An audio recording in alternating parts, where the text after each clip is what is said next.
Do you mind sharing your screen?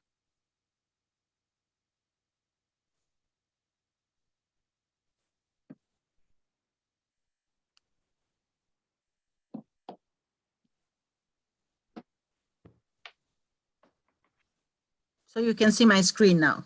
Oh, it's perfect. Yeah, I really see it. Very good. Good morning. So nice to see you guys. For us, it's good morning. For you, it's good evening. But it's only afternoon. Okay, it's good afternoon. Yeah, so we will be starting in a couple of minutes. Just people have a tendency to join up a couple of minutes later. So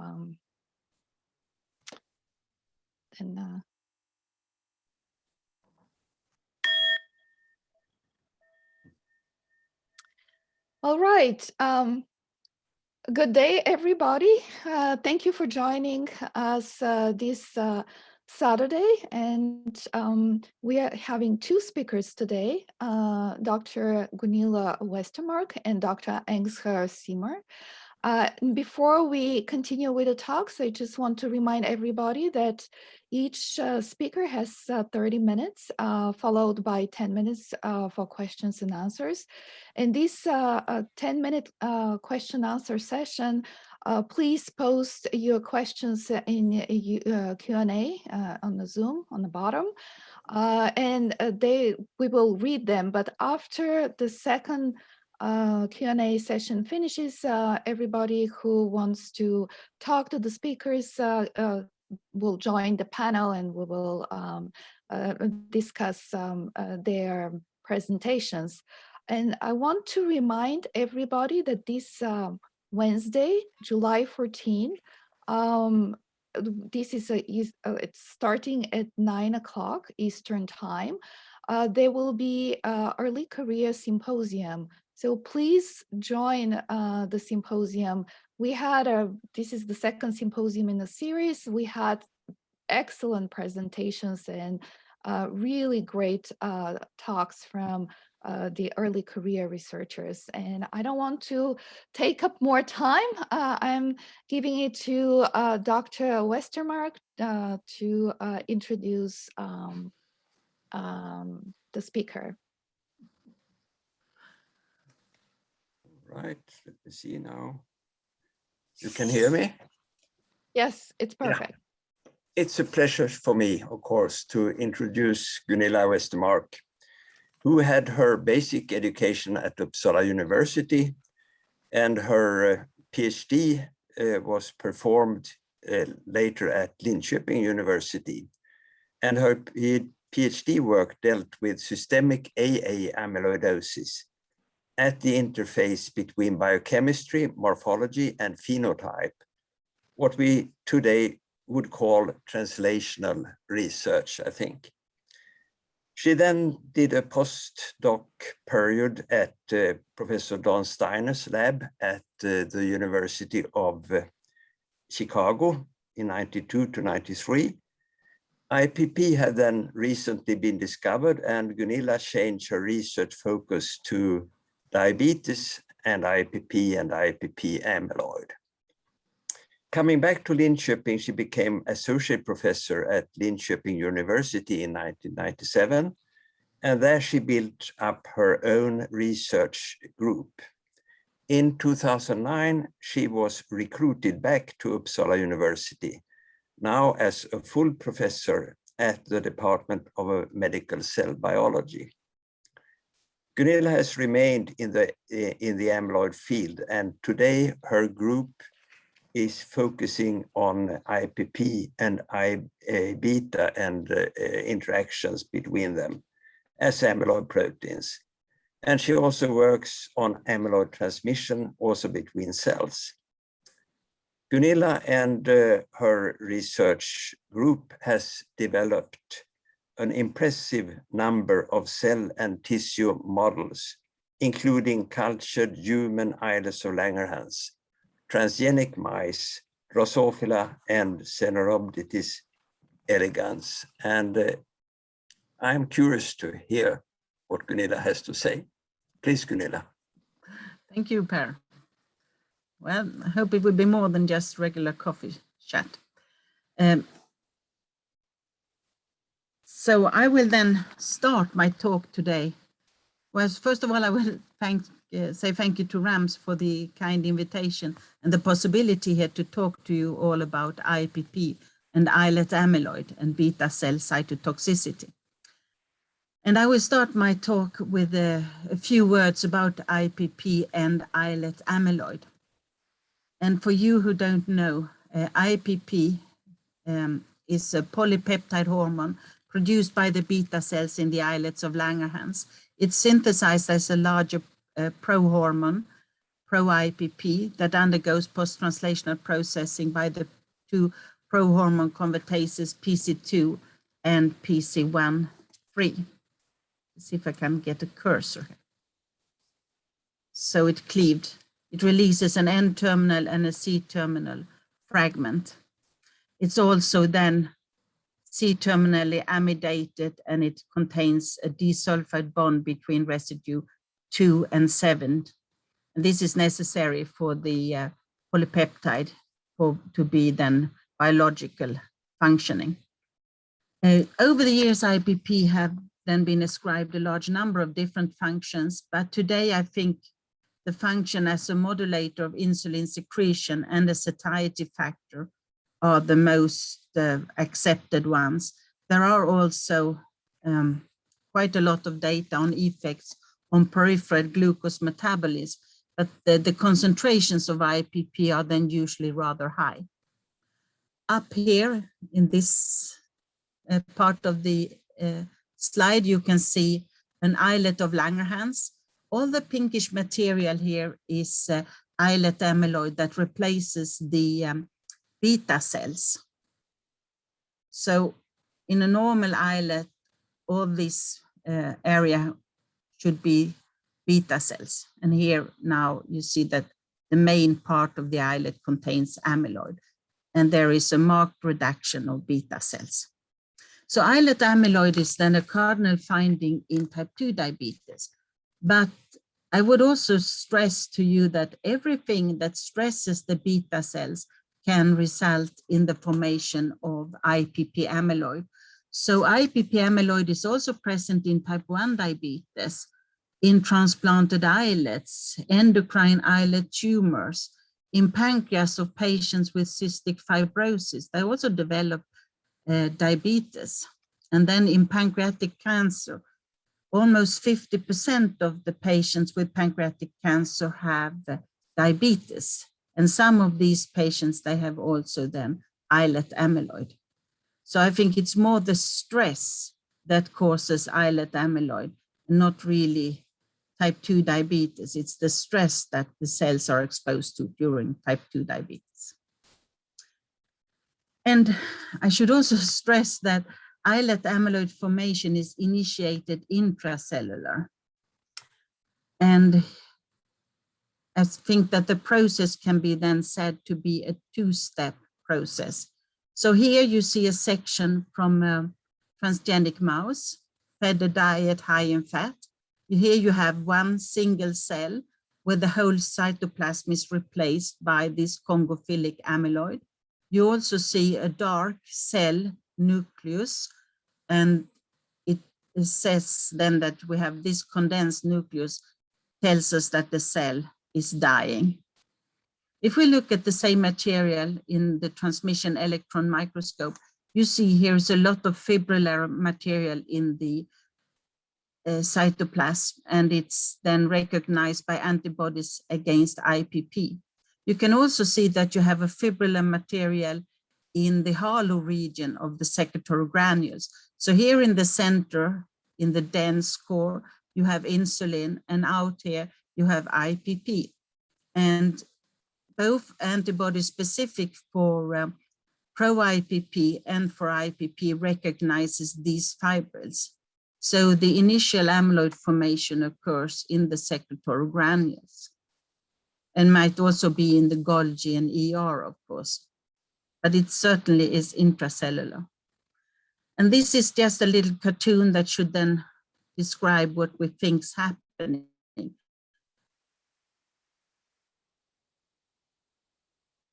As I said, it was a two-step process, then be extracellular and phagocytosis removed by macrophages. But all small seeds that remain extracellularly will function as seed for IPP release from the surrounding beta cells.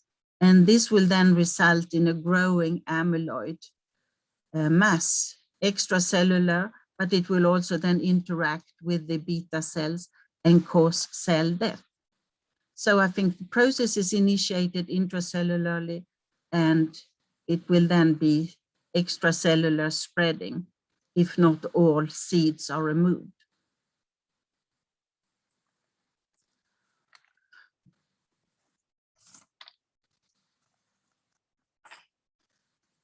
And then I will also then say a few words about the extracellular cytotoxicity.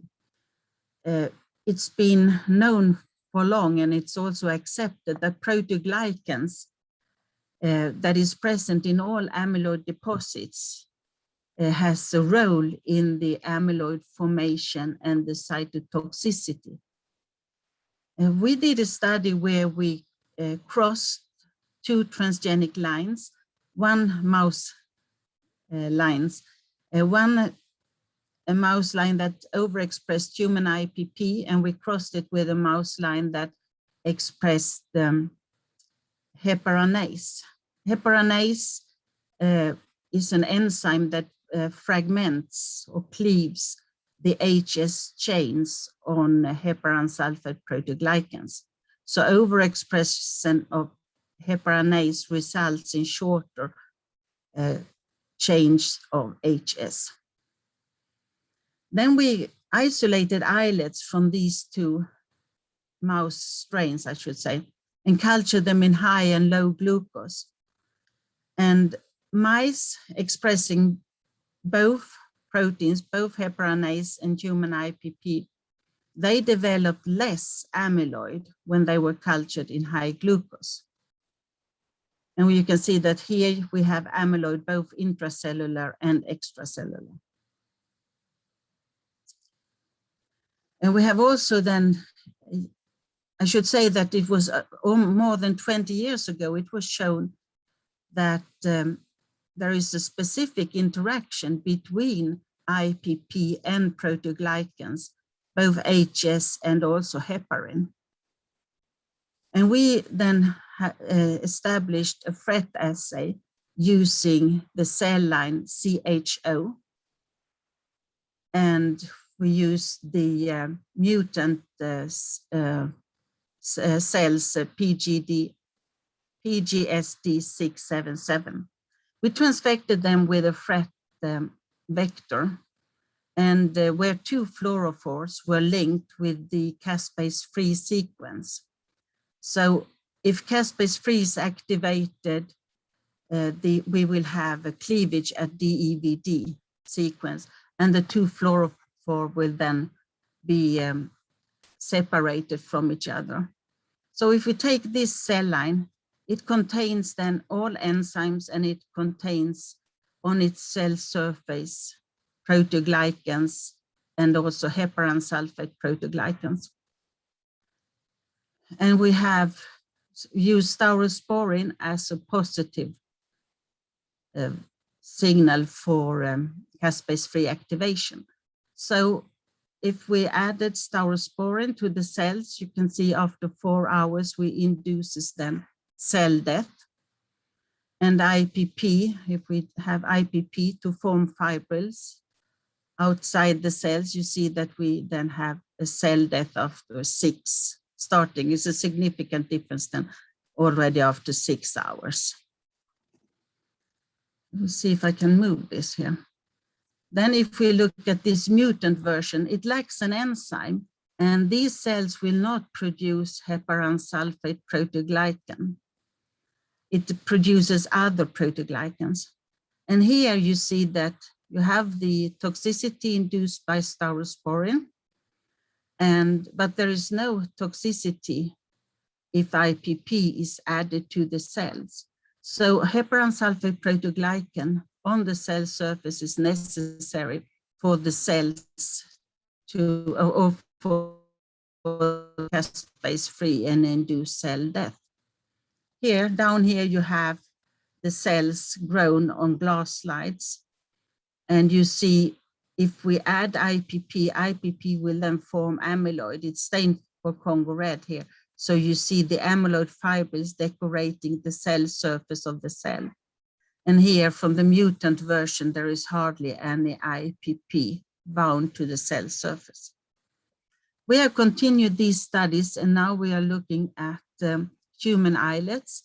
And if we culture human islets in high glucose and low glucose and compare then the expression of the proteoglycan glypican, or glypicans, it's a group of proteoglycans, you see that especially glypican 2 is markedly increased in islets cultured in high glucose.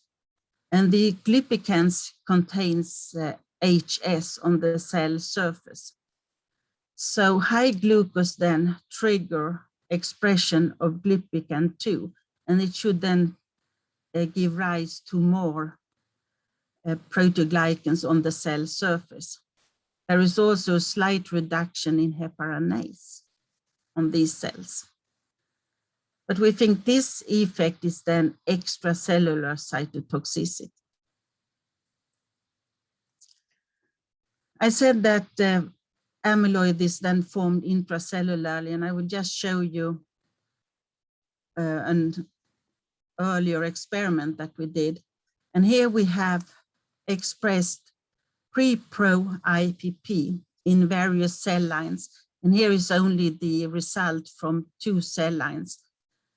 And we used 3 different types of antibody to monitor the expression of pre-pro IPP. So here we have an antibody, AA133. It recognizes a central region of IPP. So it tells us that these cells either express pro-IPP or IPP. We have also an antibody, AA169. It recognizes the cleavage site of between the N-terminal fragment and the IPP. And it will only react if these 2 still remain together. And here we have another antibody, AA165, and it recognizes a site that the cleavage site between IPP and the C-terminal region. So if we express or transfect pre-pro IPP in this beta TC6 cell line, we can see that we have good expression, and we have, as expected, since the cells express PC2 and PC1-free, we have very little reactivity with these 2 antibodies. And we also did a lot of Congo red staining. We could never detect any amyloid.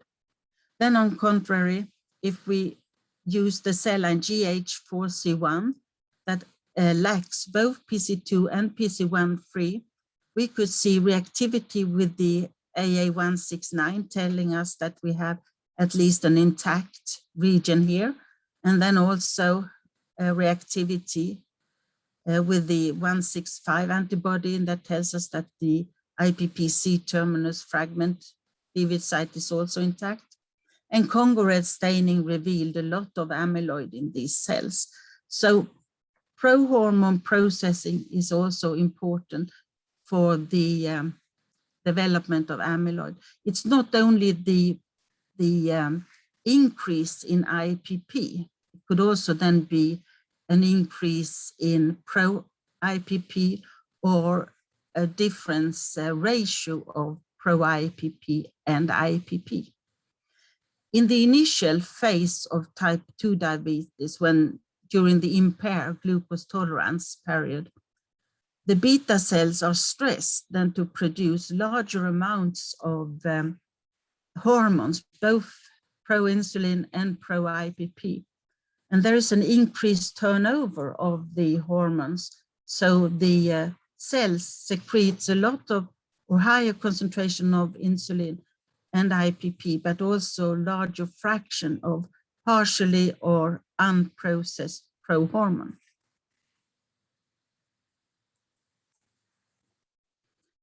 So when it comes to the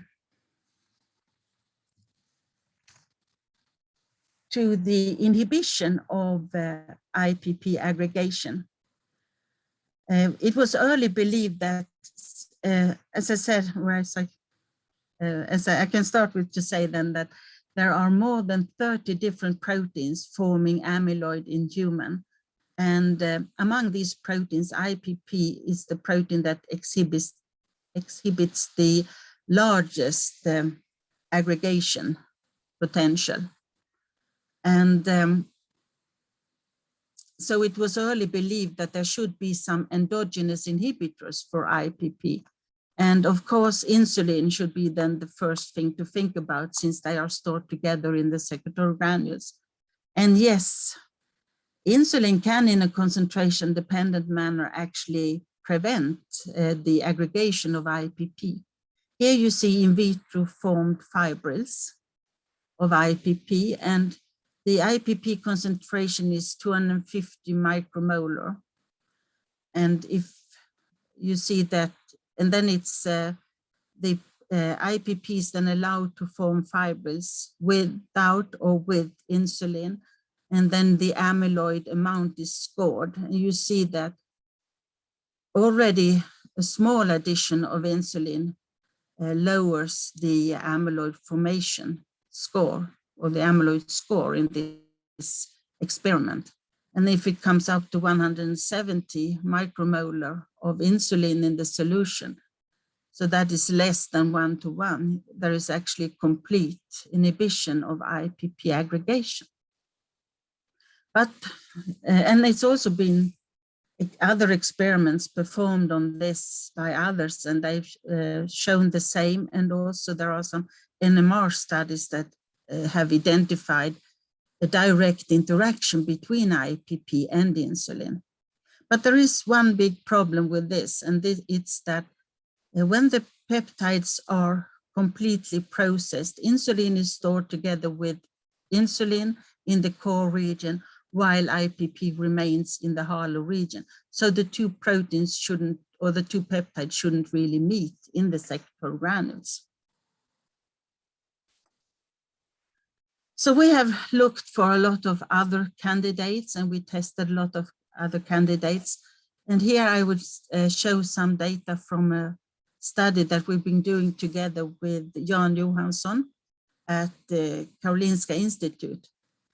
He's been studying a protein that's called ITM2B, or BRIE2. And the inhibition of A-beta. So this ITMB2, integral membrane protein 2B, it has also another name that I will use more frequent today, it's BRIE2. The BRIE2, it contains then a Brickus domain. So here you see it's a multi-domain protein.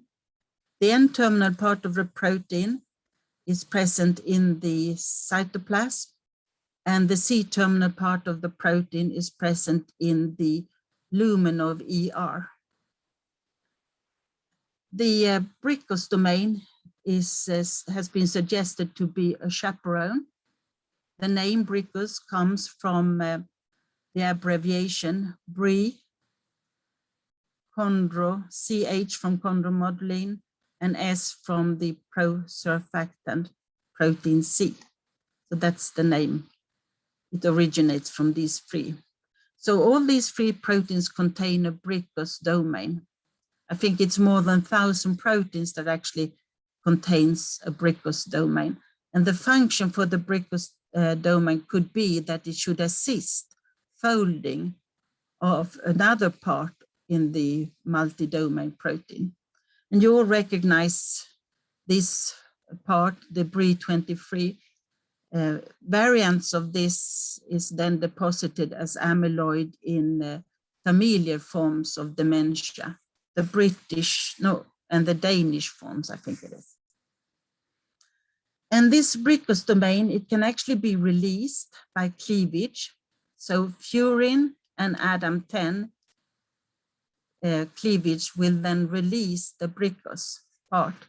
And it will be possible for this then to be transferred over to the Golgi and to the secretory granules. And since it's been shown that it's very efficient as an inhibitor for A-beta, we then well taken in account that the similarities between BRIE2 and IPP, we have looked if Bricus can have the same function for AAPP as an inhibitor for IPP. Very little was known when we started. So we started with doing immune co-localization. So ENDO-C is a cell line. It's a human beta cell line. And here you see the labeling. In red is BRIE2 and insulin in green. And you see the yellow signal here, it points out co-localization. So BRIE2 can be present in the secretory granules that also contain insulin and IPP. And then we have here, we looked at the trans-Golgi. And you see that you have a co-localization of BRIE2 and the trans-Golgi marker. So this tells us that the BRIE2 or the Bricus that is present in the ER also is transferred down to the Golgi and over to the secretory granule. And we looked if Bricus was present in the islet amyloid. So here you have a section and it's stained, the amyloid is stained with Congo red. So all the reddish material here is amyloid. And here we have this PLA, proximity ligation assay. It's based on then 2 antibodies and it's very sensitive technique and it's also very specific.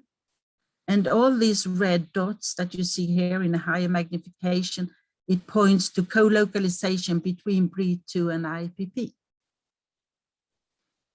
We have also in this, so we would say that BRIE2 is present or BRIE2 or Bricus is present in the amyloid in patients with type 2 diabetes. We also looked at the expression of BRIE2. This is human islets cultured in high glucose and low glucose. So 20 millimolar is high glucose, 5 millimolar is low glucose. And if we look for IPP expression, high glucose results in a dramatic increase in IPP expression. But we don't see the same increase for BRIE2. And here you have the protein expression for BRIE2. You don't see a dramatic increase in the protein levels. So if it's capable of prevent the aggregation of IPP, it might be that the ratio between BRIE2 and IPP then is not contained during the high increase of IPP that we know precede the amyloid formation. So we went over to do some in vitro studies and we used the THT assay that I guess most of you are very familiar with. And now we use the Bricus, recombinant produced Bricus. And we have, here is 2 different concentrations of IPP. So we had 5 micromolar IPP and the same concentration than molar concentration of Bricus. And then we have another set of experiments where we use 50 micromolar of IPP, but we have then only still 5 micromolar of Bricus. So here's 10:1 and here is 1:1. So if we, and here you see the fiber formation from 5 micromolar IPP, you see that the amyloid fiber formation starts after 8-9 hours.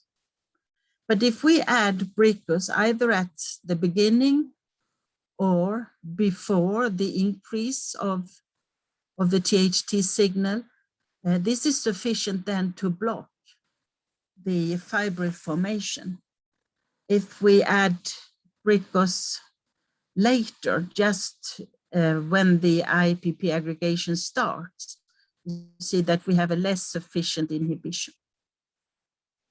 If we go for a higher concentration of IPP, we can, if we add it from the beginning, we can actually block. Here we can block the IPP aggregation, but here you see that we have already, if we use 50 micromolar of IPP, the fiber formation starts already after an hour. So the Bricos must be added ahead of this increase in THT signal to be really efficient as an inhibitor.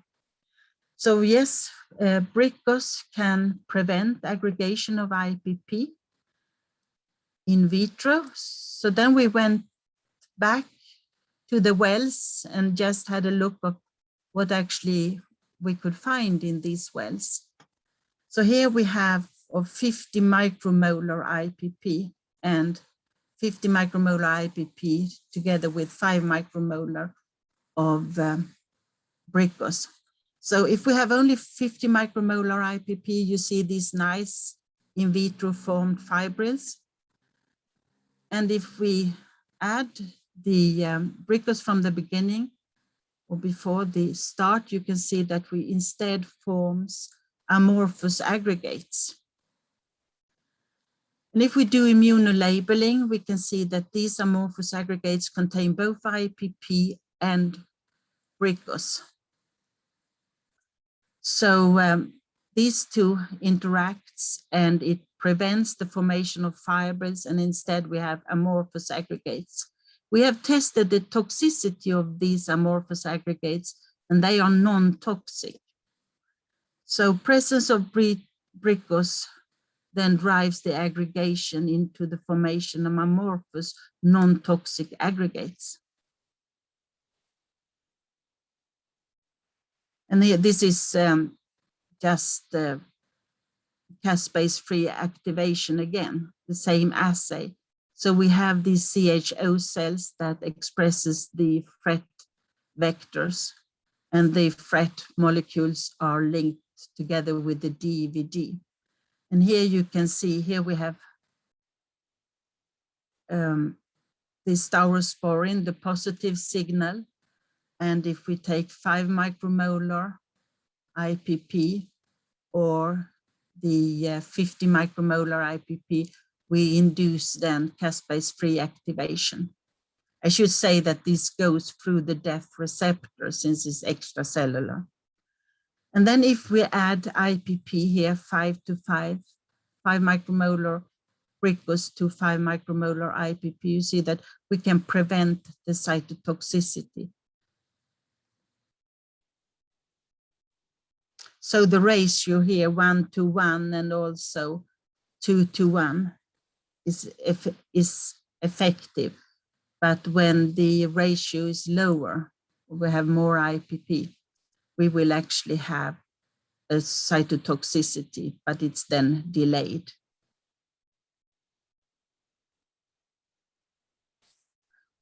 We went from the cell lines over to the Drosophila model. We have, we overexpress then IPP in Drosophila melanogaster, either either using the general neuronal driver ELAV C155, or as in this case, a driver that drives the expression to the PDF neurons. There are 2 times 4, so 8 neurons in each hemisphere. So these are the PDF neurons. And if we, and then what we've done is that we have expressed this, and when we kill the fly, we dissect the brain, and then we count the number of cells. And here you see that we lose some cells during dissection, but if we, in our control flies, we have 7.5 cell, PDF cell in each hemisphere. And if we overexpress IPP, it's reduced, so it's below 7. But if we co-express IPP and Bricos, we have a rescue. So also in this model system, we can have a rescue that removes the cytotoxicity of IPP, and Bricos by itself is not cytotoxic.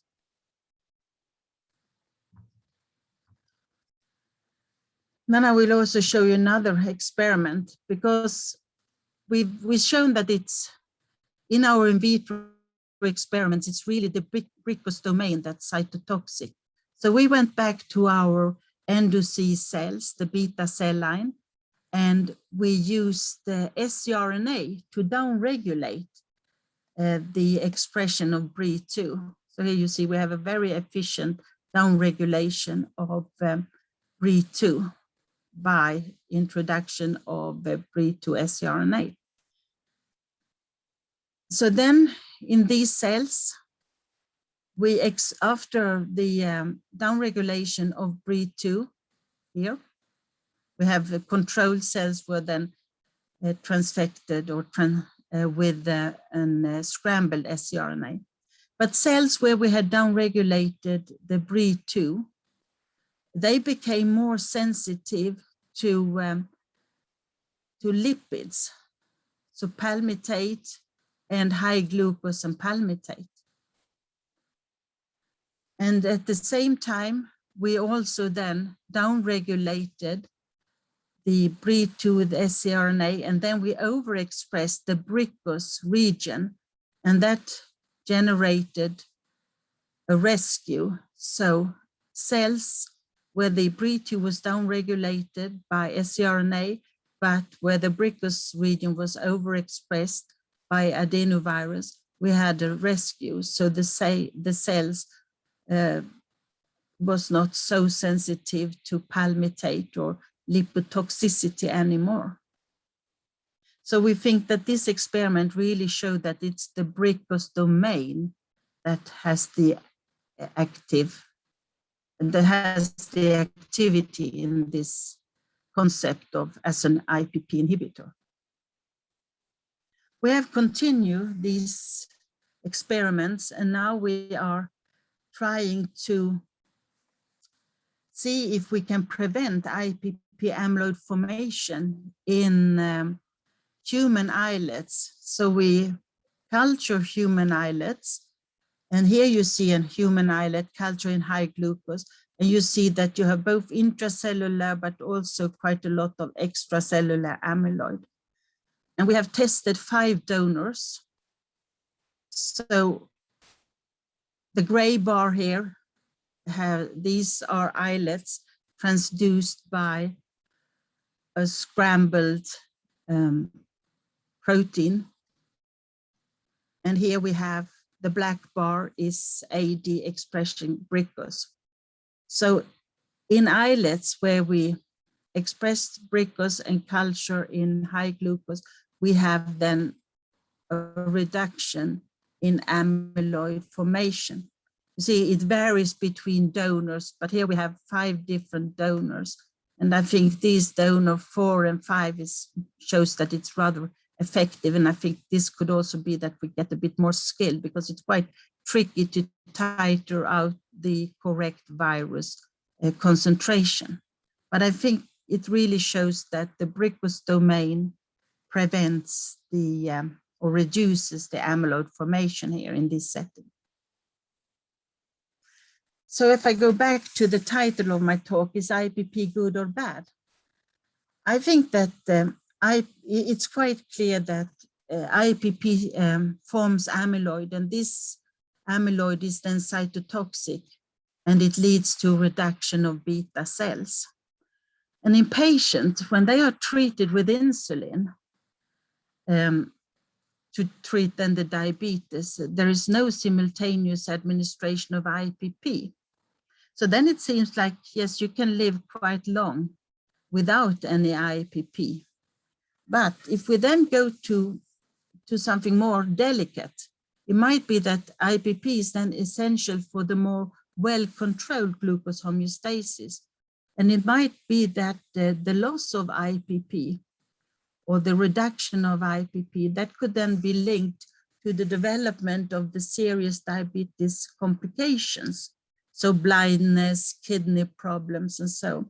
So I would say that I still think that IPP might be very important for the prevention of amyloid, or prevention of beta cells and the conservation of the glucose homeostasis, what I would say. And then I would like to thank my collaborators. A lot of this work was done by Marie Oskarsson and Ye Wang and Johan Paulsson. And then the BRICOS was done in collaboration with Jan Johansson and Jenny Presto and Erik Halmansson at Karolinska Institute. And of course, then I and Per have a lot of nice collaborations on both IPP and also then transmission of amyloid. So thereby, I would like to thank you very much.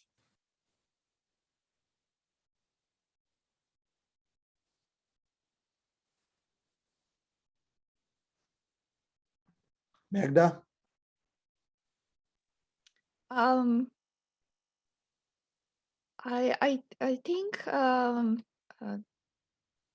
Dr. Per Westermark, do you want to help with the questions, or we can? Yeah, if there are any. Yeah, there are. Please, you can find the questions in the Q&A. Q&A, I will see. Yeah. Mhm. Yeah, I have one question here from Ashutosh Tiwari. Very nice talk. On IPP and BRICOS in vitro experiment, what other properties did you measure for the aggregation in addition to morphology? Did you check for hydrophobicity of these aggregates?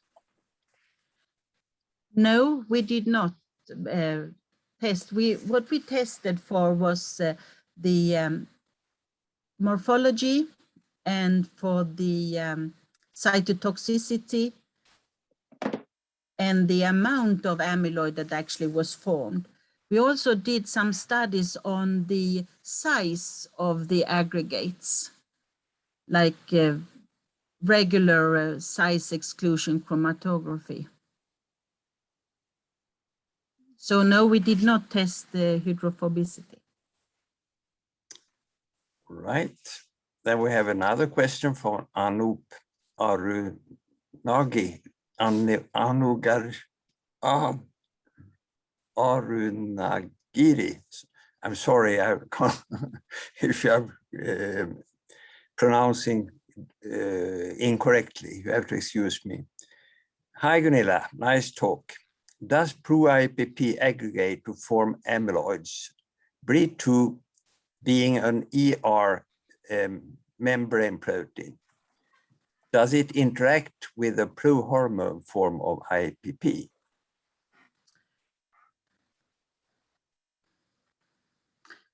We have, that's tricky. We have not, it depends on, I mean, I think there is a lot of data where they claim then that IPP forms amyloid already in the ER, but then it should be pro-IPP because the main processing occur in late Golgi and in the secretory granules.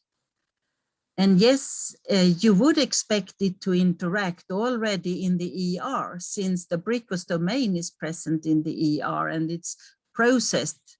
The cleavage occur in the ER already, so. But you have not done any direct? We have not done any direct tests, no. Then a third question is from Astrid. Thank you for a very interesting lecture. Do you think that this is the most important role for BRICOS?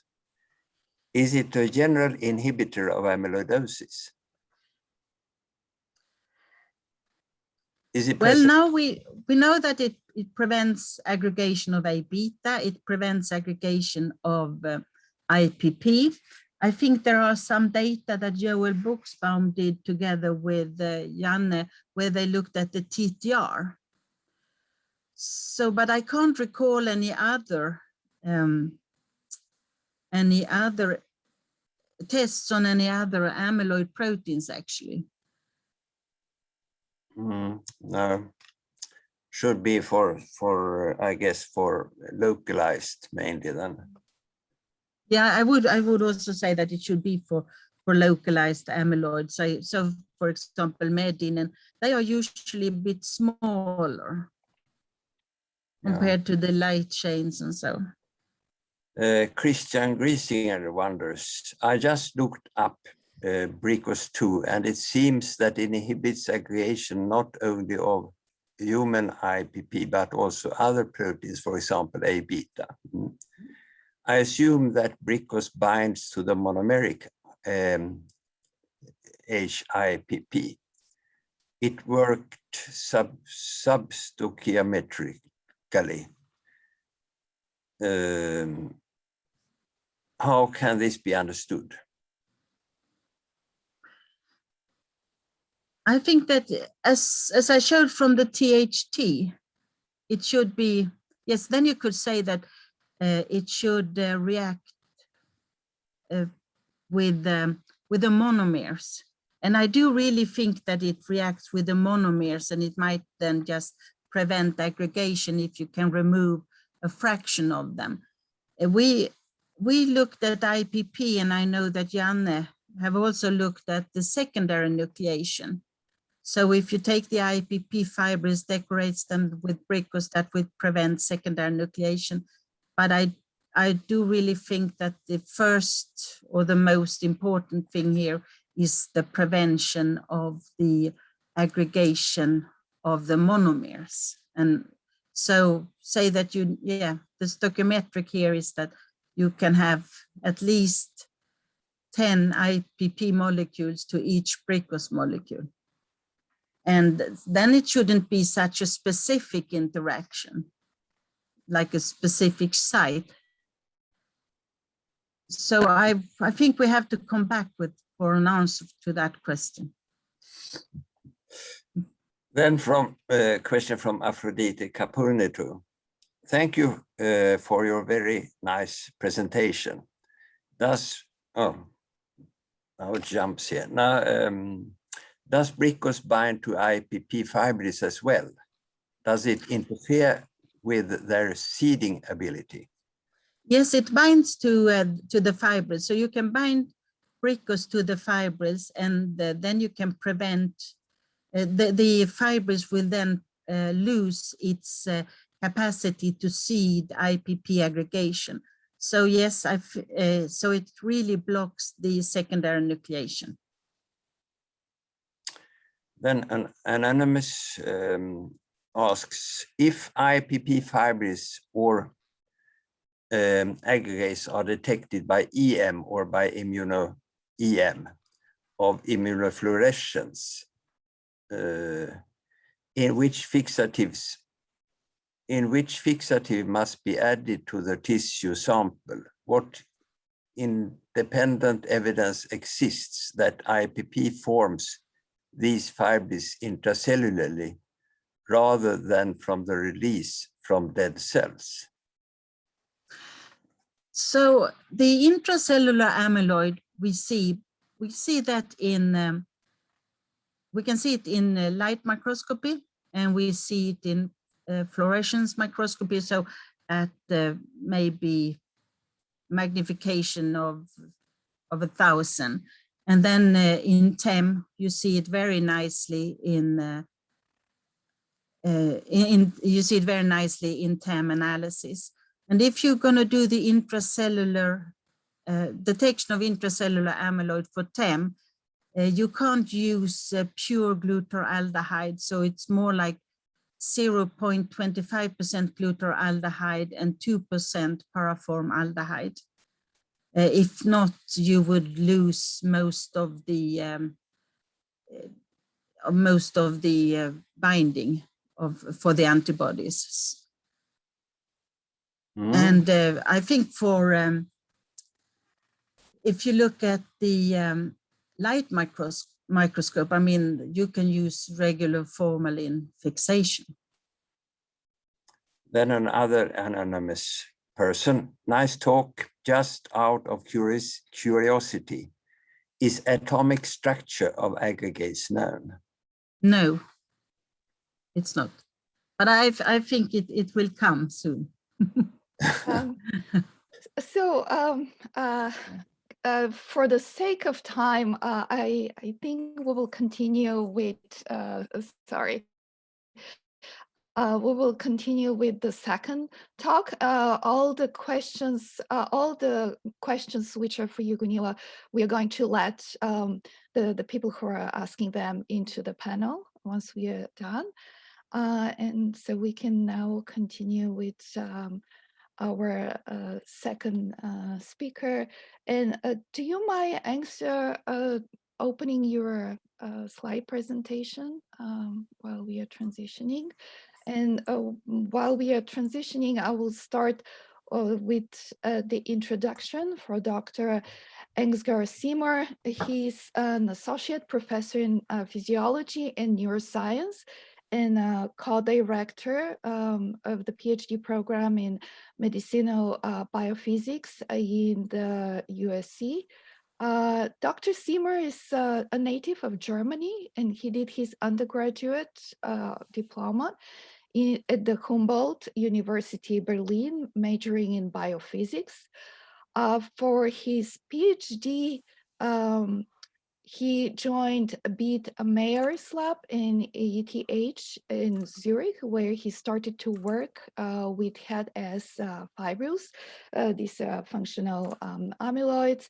And after that, he moved to US and he went to the East Coast, where he joined the laboratory of Van McDermott. And he worked on antifreeze proteins and protein solvent interactions, as well as the functional amyloids. Then he moved to the even further away from Europe to West Coast in USC, and his lab currently works on amyloids, which are both functional and disease relevant. And I'm not gonna take any more time of his. Thank you so much for coming to our Zoominars, and very excited to hear about your research, and I'm passing it to you. Thank you. Thank you very much. Can you hear me okay? Yes, it's perfect. Okay, perfect. Yeah, thank you so much for the nice introduction. As said, yeah, my lab is interested in amyloid structure, and today's talk is really about a shift in focus in the last couple of years of my lab, a little bit away from understanding the core of amyloid fibers and more towards understanding the structure and dynamics of framing sequences. In particular, today's talk will be about dynamic domains framing the Huntingtin exon 1 fibrils. I would like to start with acknowledgements. That's a recent picture of my lab, and I highlighted the students that were involved in this research here in bold, and including also former members of the lab. In addition, I would like to acknowledge my collaborators who were very important, both at USC in this work. That's a lab of Ralph Langen. It's an EPR lab right next door at USC, and the lab of Jeannie Chen at USC. They did the cell culture work I'm showing today. And I do some short advertisement. I have an open postdoc position in my lab, so everyone who's interested can email me and send me a CV. So the major focus of my talk today is about the structural heterogeneity of amyloid fibers. And from an NMR perspective, you can do two different techniques to look at two different parts of many amyloid fibers. You can use these are so-called CP dipolar coupling based pole sequences, and they will give you spectra that really represent the static amyloid core of amyloid fibers, because the dipolar couplings are averaged out by dynamics, so you can only see static domains using these techniques. You can use a different filter, so to speak, and use pole sequences that are borrowed from solution NMR, and in most circumstances, those only work in highly dynamic circumstances. So you can also apply those to amyloid fibers, and then you see very dynamic domains that are usually framing the static amyloid core of amyloid fibers. And you get completely different spectra and different resonances. Give you one example of this. This is two different spectra of recorded on Huntingtin exon 1 fibrils. Huntingtin exon 1 is the first exon of the protein Huntingtin, which is key in Huntington's disease, especially when its polyglutamine domain is mutated. The glutamines are expanded over a certain threshold of 37 residue glutamines, and people have too many glutamines in the first exon of Huntingtin eventually get Huntington's disease. The polyglutamine expansion is also driving aggregation in vitro, in vivo. So if you record a spectrum on these fibers using dipolar-based spectroscopy, which is focusing on the static domains, you see the fibril core, as I said, and this is really dominated by the glutamine residues that can be seen here as cross peaks in the 2D spectrum. If you record now a spectrum using inept type spectroscopy, so it's a mixture of solution and solid state MR spectroscopy, you get a different spectrum. This is an inept headcore spectrum shown here. And the residues you identify here come from the C terminus of the Huntingtin exon 1, which is highly dynamic, although it's still part of the amyloid fiber. And this type of spectroscopy and this finding has been discovered for many amyloid systems. For example, the functional amyloid head S has the same thing. This is work from my PhD, where you can also have a static amyloid core, but you have highly dynamic domains that can be observed using a mixture of solution and solid state MR. And the same is true for alpha-synuclein, or for example, human PRP, this human PRP fragment. This is work from Chris Joniak's lab. So that has been observed not only by my lab, but many, many labs on several different amyloid fibers. So the question is really, is this important? And today's talk, I wanted to show that this is really, we think that these dynamic domains are really important for understanding the interaction of these fibers with the cell and fiber toxicity. Our first work on Huntingtin exon 1, we showed, first of all, that we can detect these highly dynamic proline-rich C-terminus of Huntingtin exon 1 as part of a fiber. We also saw that the fibers of Huntingtin exon 1, when observed under electron microscopy, seem to be separated quite nicely in the EM. You see here they are not, in this case, not very bundled, and they're nicely separated. And if you looked at the distance between the fibers in the EM, the distance corresponded to these fibers being separated by these proline-rich domains in a polyproline 2 helical conformation. So this finding, in addition to EPR data by the Lung Lab, made us propose this bottle brush model of Huntingtin exon 1 fibers. And in this model, we propose that the fiber core is formed by the N17 region and by the polyglutamine domain, which is the site of the mutation. And so the polyglutamine domain is forming then the static beta-sheet-rich core of the fibers. But the surface of the fiber is really formed by the proline-rich C-terminal domain, which are essentially forming highly dynamic bristles covering the core of the fiber. And this model really made us rethink the questions of toxicity in terms of Huntington's disease, because to be toxic, fibers need to somehow interact with the cell. But if the surface of the fiber is really dominated by these dynamic bristles, it's probably rather interaction of the cell with these dense bristles than with the amyloid core that drives toxicity. And then in the following, I'll show you some data that support this hypothesis. We can make 3 different types of amyloid fibers from Huntingtin exon 1. Term them N, T, and P fibrils, and I'll explain this terminology later. But you see that the N fibers, which are grown at 37 degrees Celsius, are highly bundled. The T fibrils are less bundled, and the P fibrils are even less bundled and short and separated. Using CD spectroscopy, you can clearly distinguish these fibers because the more bundled fibers give a red shift in the minimum of the CD spectrum. Most importantly, we found that these fiber types have different toxicity when added to cell cultures. And so this is a cell toxicity assay done in Jeannie Chen's lab, and we can see here that the N fibrils are essentially not toxic, they're highly bundled fibers, whereas the T fibrils and the P fibrils have increasing toxicity in the cell culture. So it seems to be that we can make different fiber types that are different bundled and have different toxicity. And we were wondering what the structural difference, the atomic structural difference of these fibers is. You can record NMR spectra focusing on the static domains of the N and the T fibrils. So N stands for non-toxic, T stands for toxic fibrils. And in this, if you look at this NMR spectra of the static domains, these are pretty much overlap perfectly. And it seems to be that the beta sheet or the cross beta amyloid core of these fibers is the same. The differences are rather found in the dynamic C-terminal domain. This can be seen here from a 1D CP spectrum focused on the static domains of the amyloid fibers. And we see here an increase in signal for the proline residues, which are found in the C-terminal domain.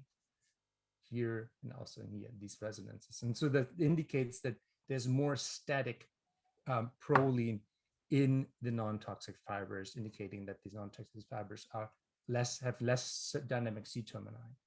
Also, this INAPT spectrum, again, now filtering out the dynamic domains, gives a similar message. In this case, we can actually observe the C-terminal HISTAG resonances in the more toxic fibers, but not in the non-toxic fibers. So that indicates that the C-terminus is more dynamic in the toxic fibers and more static in the non-toxic fibers. So how can we describe this difference between the toxic and non-toxic fibers structurally? And for this, we just did experiments, just simple CD spectroscopy on polyproline peptides.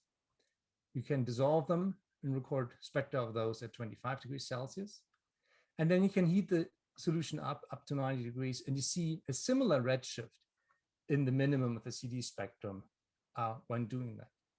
Interestingly, if you now remove the solution from the CD cuvette and take again a CD spectrum, you get the curve here in red. So it means that at high temperature, the polyproline peptides went out of solution and formed a film covering the cuvette. So, and the other interesting thing is that now if we subtract the room temperature from the 90-degree polyproline spectrum, we get compared to the different spectrum between the T and the N fiber CD spectrum, we get essentially this very similar different spectra. So this indicates really that the structural difference between the N and the T fibril is similar to a polyproline film formation. So this all indicates that the fibers, or the fiber types I'm describing here, that the NT and P fibers of Huntington exon 1 are very distinct from fiber strains that are observed for alpha-synuclein or A beta and tau. For tau, for example, and alpha-synuclein, the strains have different fiber core structures, and this really distinguishes them.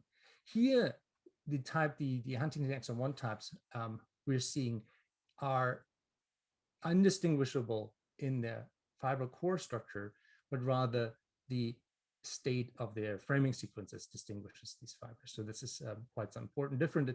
And one data set shown here is also that supports this is that we can interconvert these fibers. One way is just by waiting. T fibers over time turn into N fibers. This can be seen here with the CD spectra. So if we wait long enough, you observe the redshift as well. Or this is also shown here with NMR spectra. The time frame is different, but the observation is the same. If we have T fibers and we wait a year, we see that the C-terminal HISTAG signals disappear and the spectrum becomes similar to the N fiber spectrum. So they interconvert over time, But we can also, using organic solvents, reverse the transition from T to N fibers by treatment of the fibers using TFA and HFP.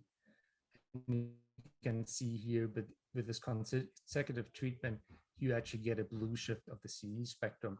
And looking by this, observing this treatment using electron microscopy, we actually see that we can go from highly bundled fibers to highly unbundled and short fibers. So using these TFA and HFP treatment. This treatment really made us discover the third fiber type, which we term P fibrils. P fibrils stands for protofibrils. These fibrils seem to resemble early stages of fiber formation, where the amyloid fibers are short and highly unbundled. And so this is can be done either by sonication treatment or by treatment with organic solvents. The comparison between the T and the P fibrils using solid-state and mass spectroscopy shows that the P fibrils are even more dynamic, but again, that the fiber structure, the cross-beta core structure doesn't really change. And this is shown here, the CP and the 2D DAR spectrum that essentially focus on the static domains of these fibers are virtually identical, but we observe much more dynamic C-termini using inept spectroscopy. So again, a mixture of solution, solid-state and mass spectroscopy, focusing on the dynamic domains, picks up much more dynamic C-termini in the P fibrils, even compared to the T fibrils that are already more dynamic than the N fibrils.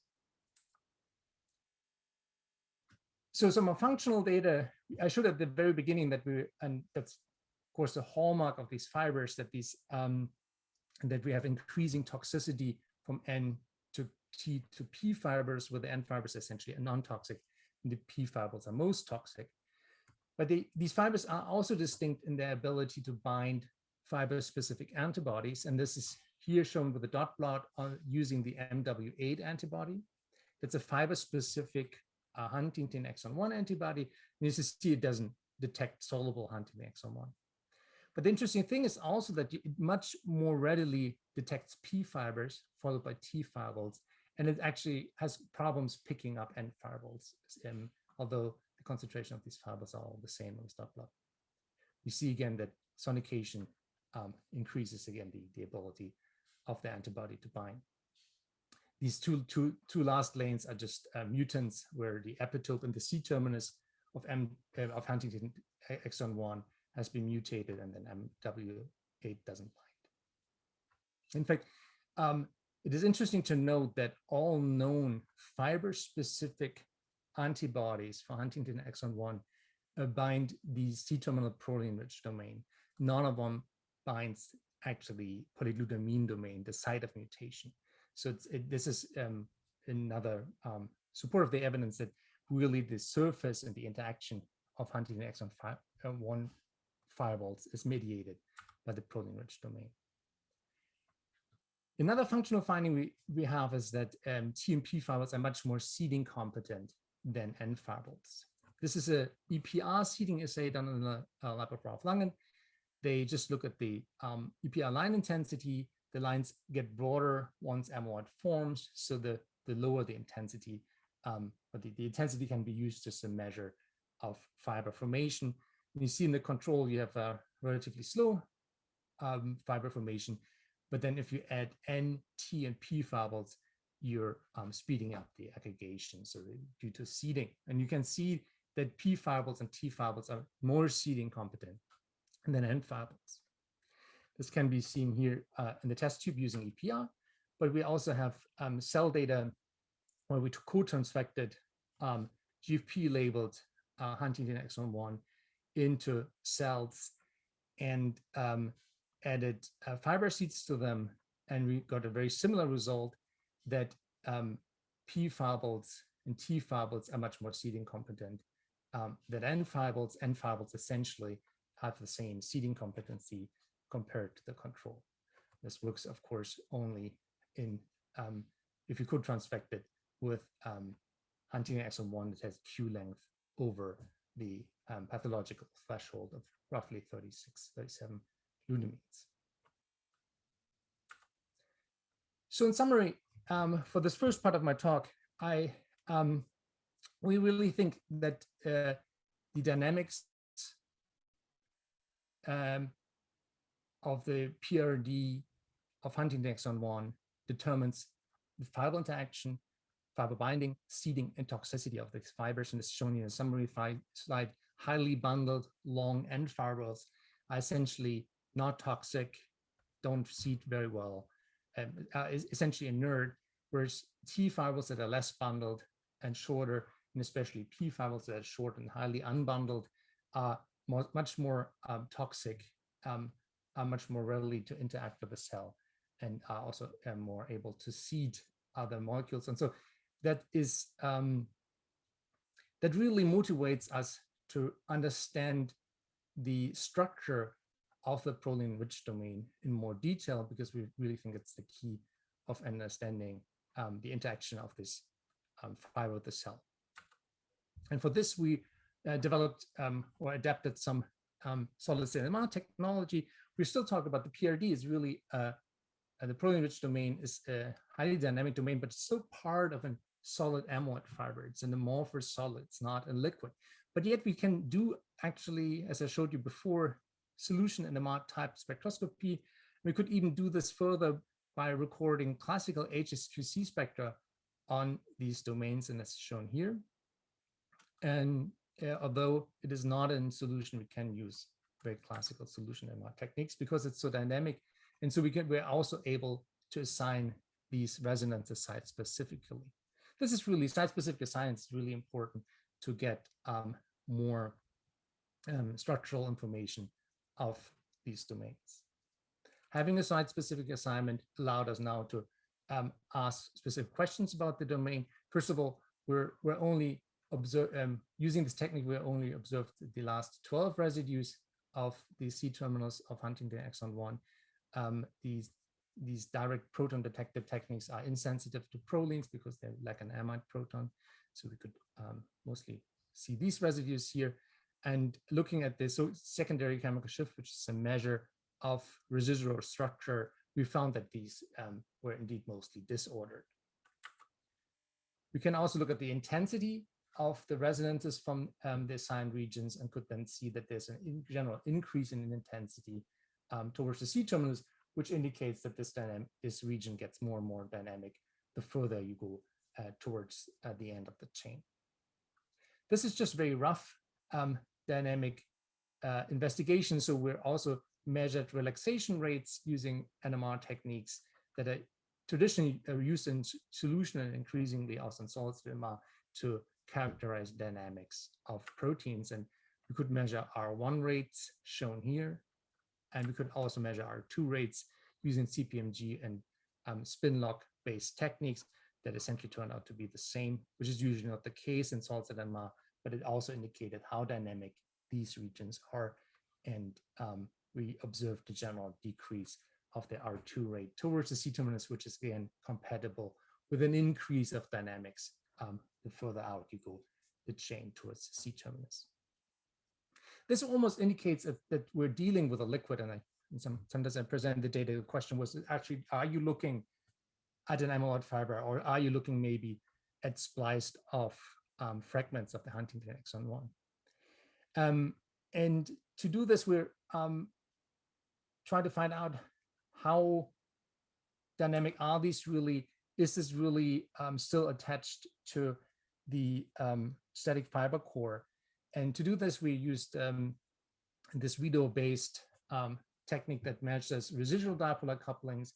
Said in the beginning, in solid-state NMR, dipolar couplings are averaged out by dynamics, but it can't be perfectly dynamic because these C-terminal are still part of static amyloid core. And so this is exactly what we get from these results here. We get residual dipolar couplings that are highly diminished and get small already through dynamics and get smaller the further we go out to the C-terminus. So to almost no couplings at the very C-terminus of this part of the proline-rich domain. So these investigation of intrinsically disordered proteins, like the protein-rich domain of Huntington exon 1, in solution NMR are traditionally coupled with computer simulations, and we did the same. We did ND simulations of the protein-rich domain. We fixed then used explicit water and a water model that was optimized for the simulation of intrinsically disordered proteins to simulate these PRD and to essentially create a structural ensemble that we then compare to our experimental data. To essentially first wet or to see if the simulations produce any realistic data, we used DEAR distances, so EPR distances measured in the lab of Ralph Langen that cover all the protein-rich domain. We have distances over the two polyprotein structures called P11 and P10. The linker region here, also distance over this one, and we have a distance that covers the very C-terminal end of the protein-rich domain.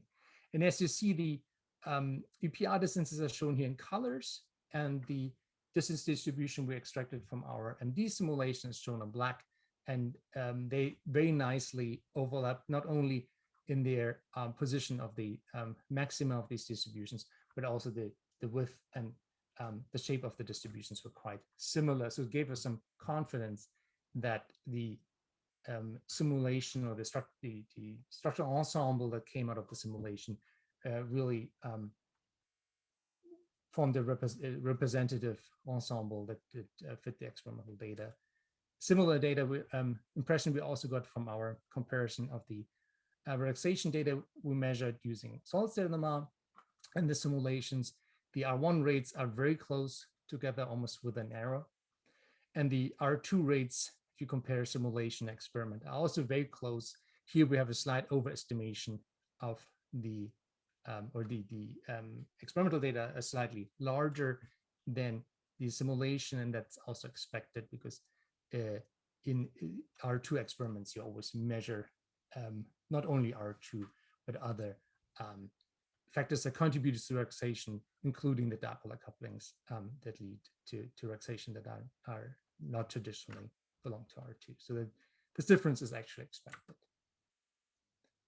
And the same thing is when we compare the chemical shifts that are calculated from the simulation and we compare them to the experimental chemical shifts, we get quite large error bars, but again, the experiment and simulation are within error the same, which is gives us really some confidence that the simulation reproduces or is a good representation of what we observe experimentally.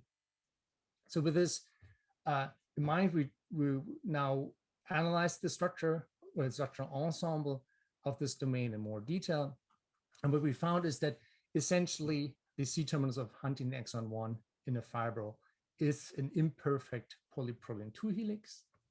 The two polyprotein structures P11 and P10, if you look here at the dihedral angles and their distribution over time, are staying in a perfect polyprotein 2 helical conformation throughout the simulation, whereas the linker region L17 and the C-terminus C12 region are much more dynamic.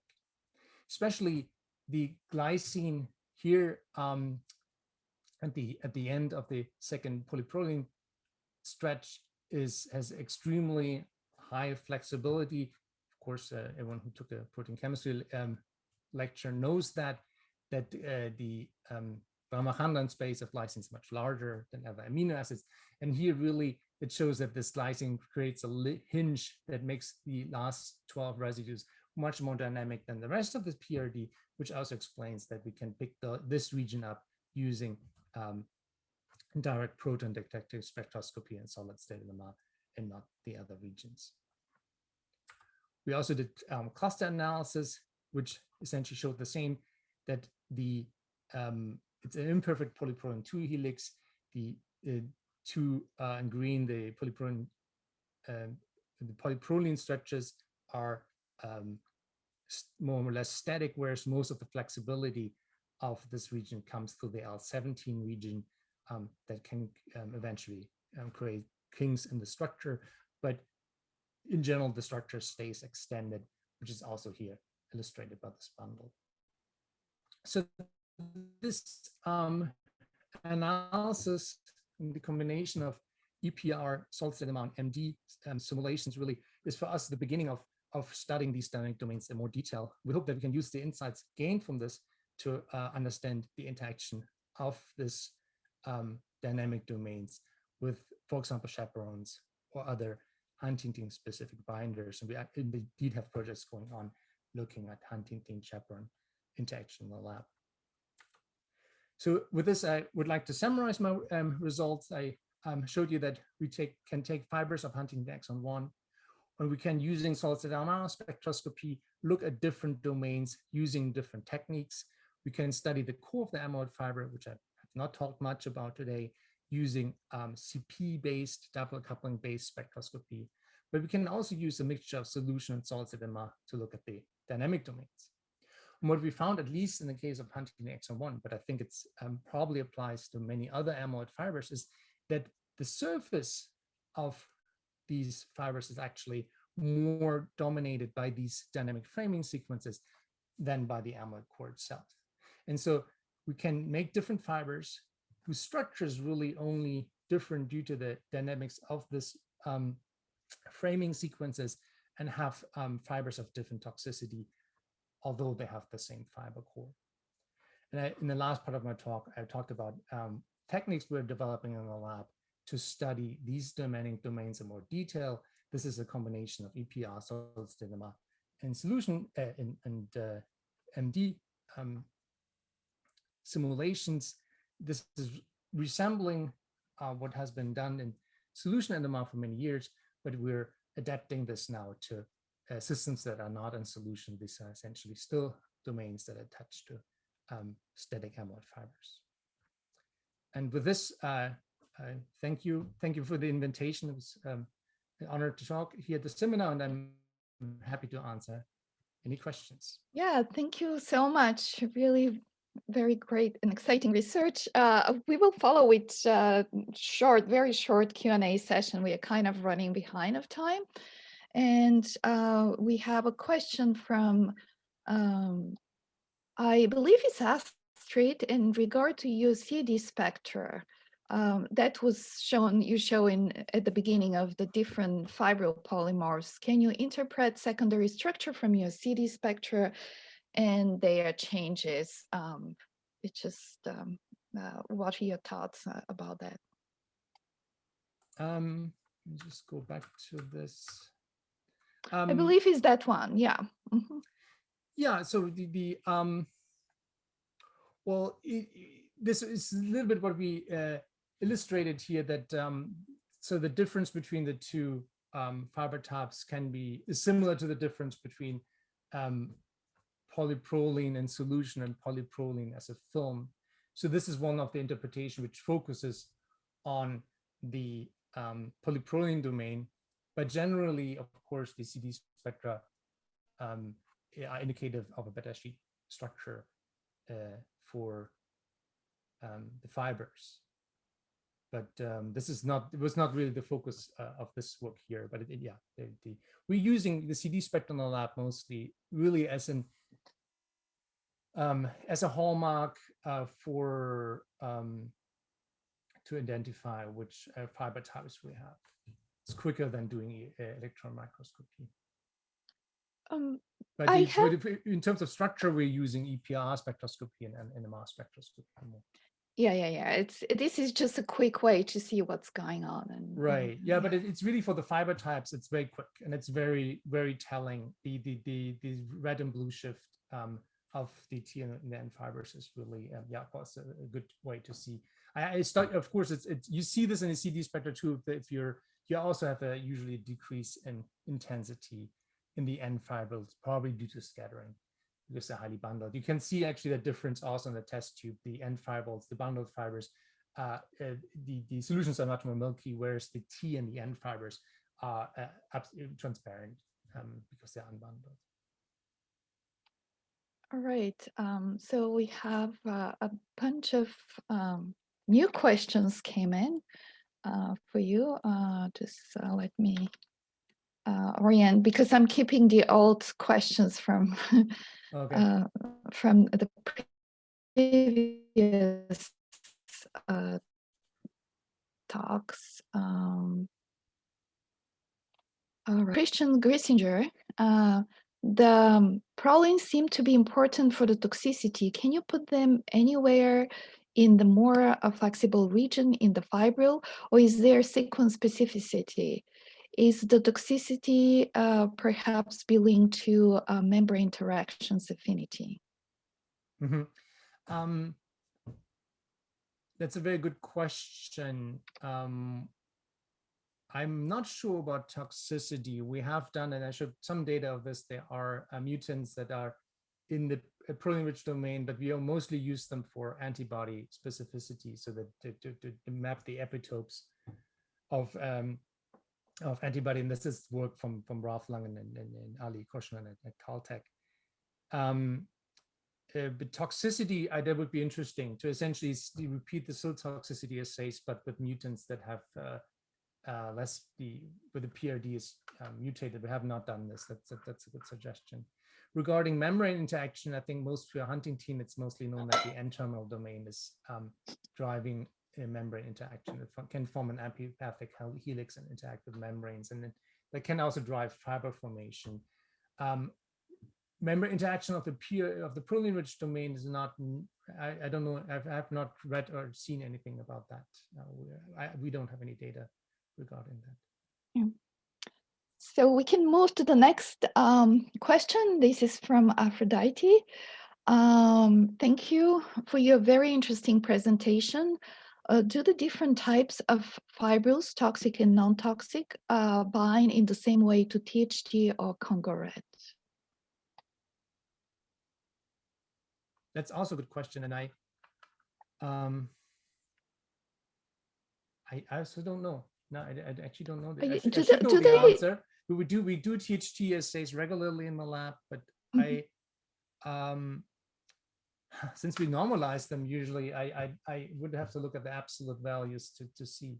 I don't know the answer. It's a good question. Yeah, just because these are surface binding, so it will be curious to know whether you can. It should be, of course. During the problem is, of course, that at the beginning of fiber formation, you have unbundled fibers mostly, and then the bundling is happening in the second step. We almost think about, if you think about Huntington aggregation, it's has been described by many labs, including our group at UC, that the initial step is the aggregation of the N-terminal region of Huntington exon 1. Then you have an aggregation of the polyglutamine domain. So there's an oligomerization, which is not amyloid in nature. Then you have the amyloid formation. We see the aggregation of this film formation of the protein-rich domain as a third step in the aggregation of Huntington exon 1.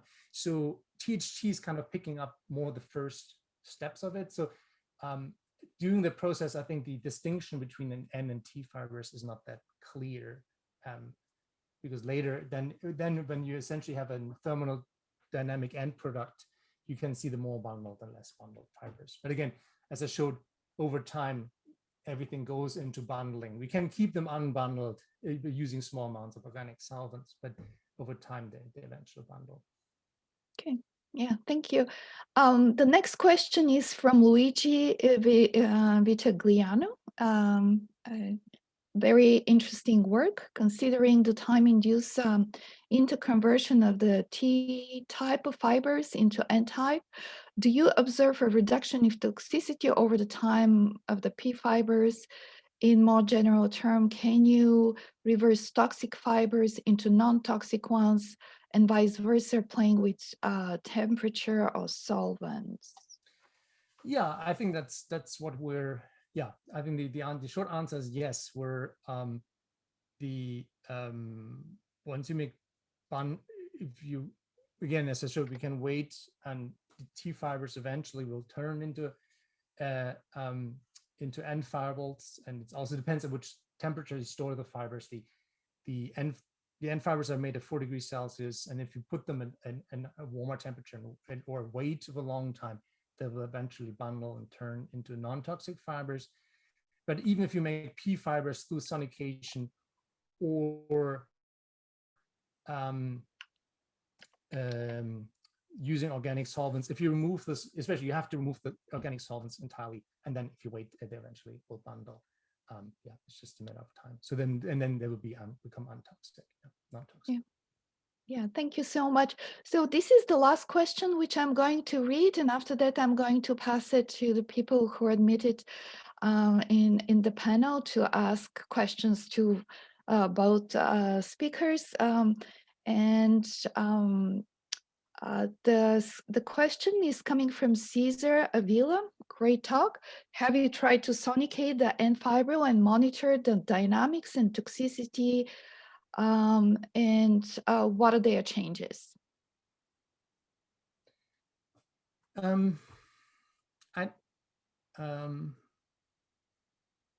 Well, I don't know if it did exactly that experiment, but the sonication of N fibrils it does increase its toxicity for sure. And I think any fiber type when sonicated, because you move them more, you're producing shorter unbundled fibers through sonication because you're breaking off ends from this bundle. So it will increase toxicity, and then we have observed that, yes. But I think, I don't know, and I showed data showing that essentially also the antibody binding has increased if you sonicate N fibrils. We use organic solvents in addition. I think once you have highly bundled fibrils, to break them up entirely, you need organic solvents in addition. I don't think if you use only sonication, it will go anywhere. So we can make P fibrils out of T fibrils that are not that bundled just using sonication. But with N fibrils that are highly bundled, we usually use a combination of organic solvents to dissolve them. But in theory, yeah, you make them more, the short answer is you make them more toxic by sonication alone too. Yeah. Thank you. So now the next person on the queue for asking question is Wang. Wang, are you there? There might be a little bit of delay in like starting that. And to the audience, I would like to remind, if you guys want to come to the panel to ask questions, please raise your hand. Wang, it's you. Okay, so you hear me? Yes, perfect. Okay, so I'm curious about these 3 types of fibers. How do they form in cells, and how they are regulated by polyQ, the Q number? Or does phosphorylation regulate that? How about the degradation by proteasome or lysome? Something like that.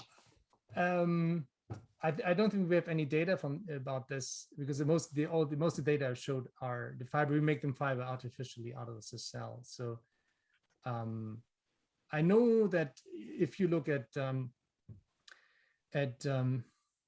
there's some indication that similar fibers exist in the cell. I think Danny Hatter's lab has some data showing that there's some maturation happening of huntingtin in cellular inclusions.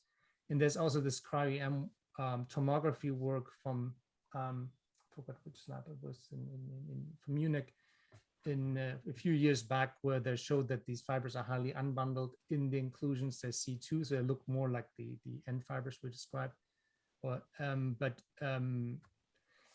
Otherwise, I don't know if they have technically not been observed in that way in the cell, so it's hard to say. We don't see, in terms of polyglutamine length, we don't see any dependence on the polyglutamine length. Of course, most of the work, to be honest, has been done on Q46. So we have some data on Q25, and I think that these fibers behave similar. It's of course harder to make wild type fibers, but you can do it. But otherwise, we have not gone to a longer glutamine length to see if there's a difference in the bundling of the PRD depending on Q length.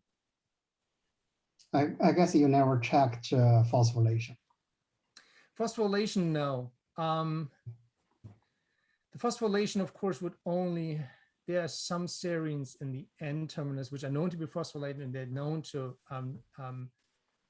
influence aggregation, but the PRD does not have any potential phosphorylation sites itself. Neither has the polyglutamine domain. So the phosphorylation sites actually, in terms of sequence, far away from those regions. But they could have an influence, I don't know. Yeah. Okay, thank you. Nice talk. And Wang, you had a couple of questions for Gunilla. Do you want to ask them? I kept them on the Q&A box, see if you want. Sure, yeah. Yeah, because I just don't want to read them. Yeah, You're around, sure, yeah. sure, yeah. Yeah, I had a couple questions, mostly in terms of the biology. So one is that IAPP effect, or with HS or heparan sulfate, what's the molecular mechanism? How does that affect, caspase activation triggered by staurosporin?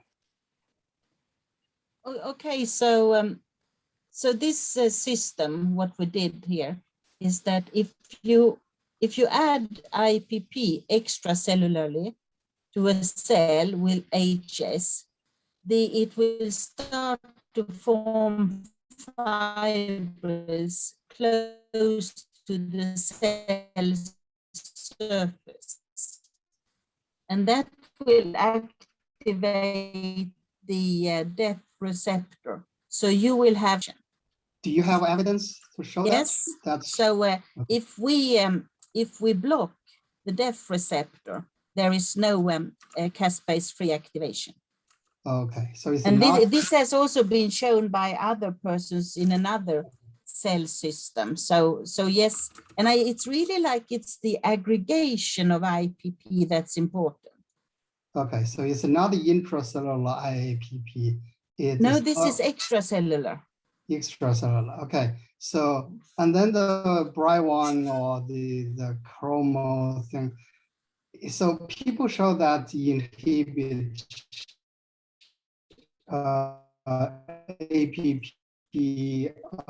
gamma secretase in action. And I saw another question on the aggregation for Because activity. Does it activity. inhibit the PC1 or something like that? No, I don't think so. Because it's in the in vitro studies, we just have IAPP and Bricos, and that prevents fiber formation.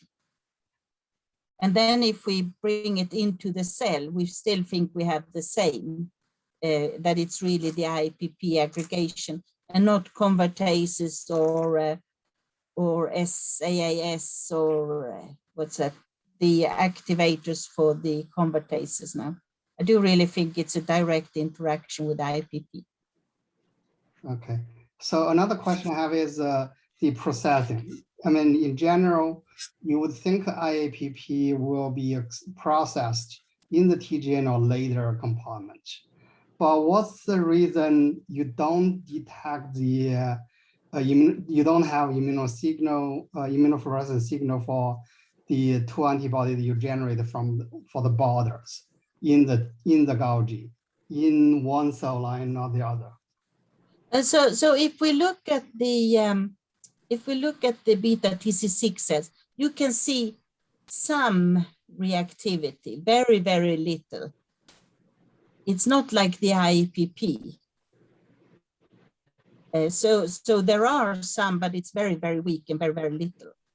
So then, yes, you can say that why isn't it? I do really think that it's been shown that the pro-hormone convertases are more active in Golgi and in the secretory granules.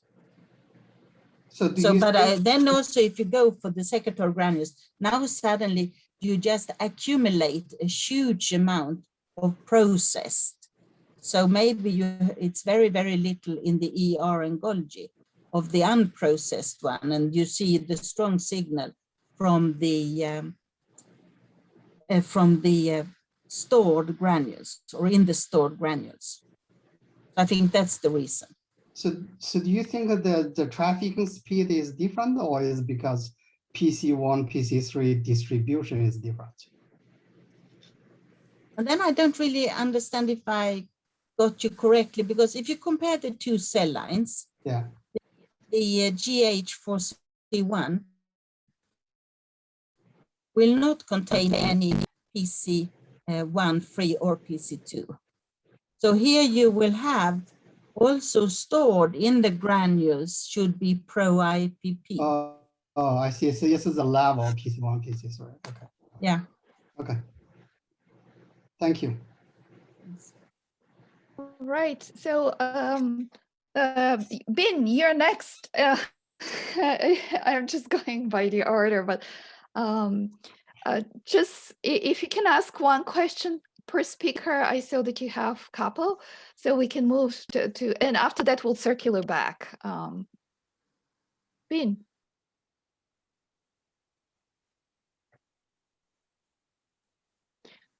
All right. So, Rakesh, are you there? Yes, I am here.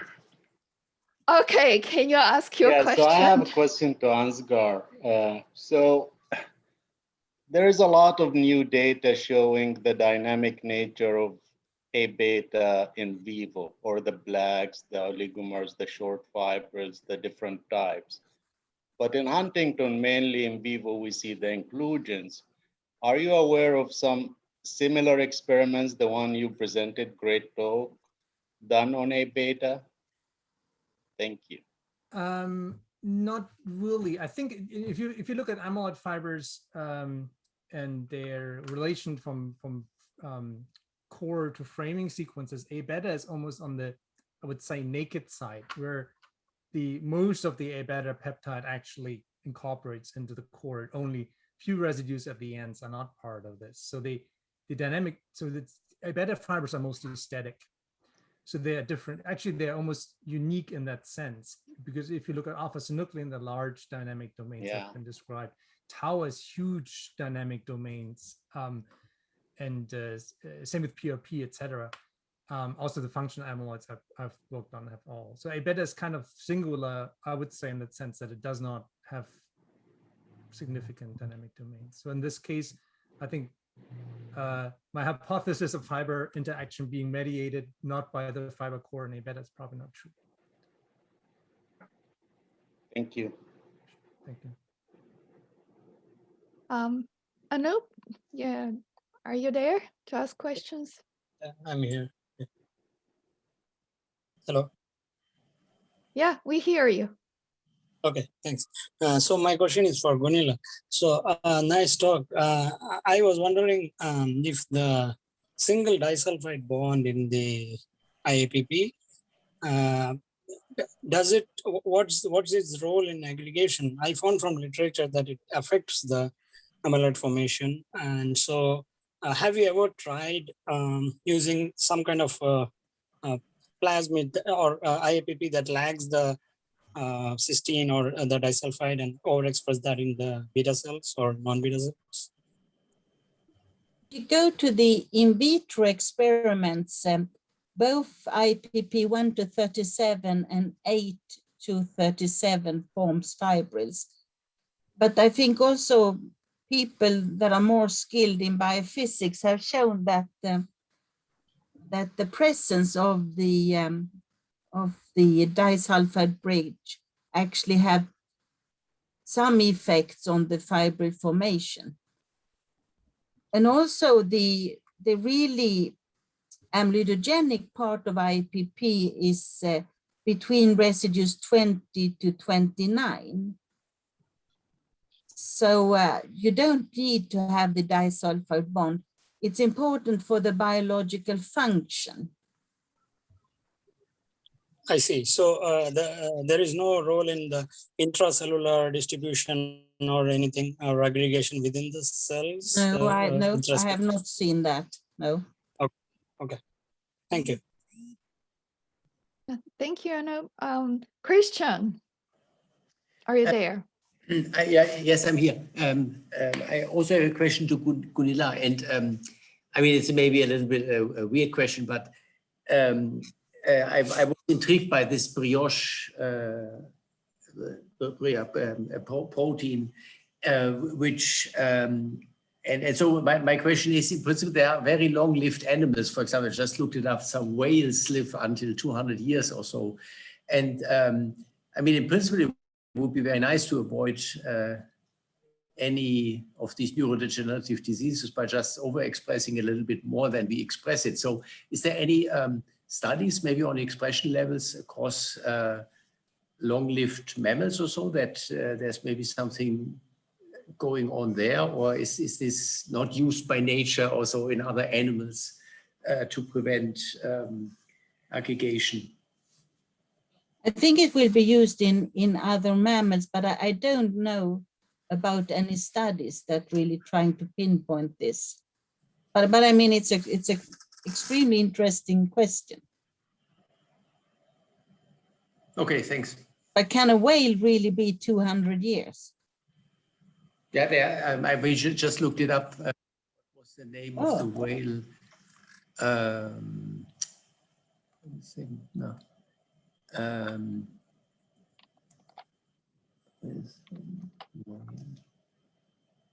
It's called a bowhead whale. And they 211 years. And I mean, of course, for humans, one could say, I mean, we live only whatever beyond 40 or so since a few hundred years. But the whales, I could imagine, they live already, I don't know, since maybe 10 million years or so this long. And so there maybe expression levels also were able to adjust to allow them not to be disoriented. I mean, if a whale doesn't know anymore where is top or bottom, or not live so long anymore. Well, I will contact the veterinary school and ask them. Okay, thank you. Thanks. Thank you, Christian. Dina. Hi. So I have a question for Dr. Seema. So if I get this right, usually when we talk about the aggregation, we go from the short oligomers to the long oligomers, and you're not talking about bundling. So does it mean that when you would assume that when you are bundling, then you would see an increase in the diameter of the fibrils, right?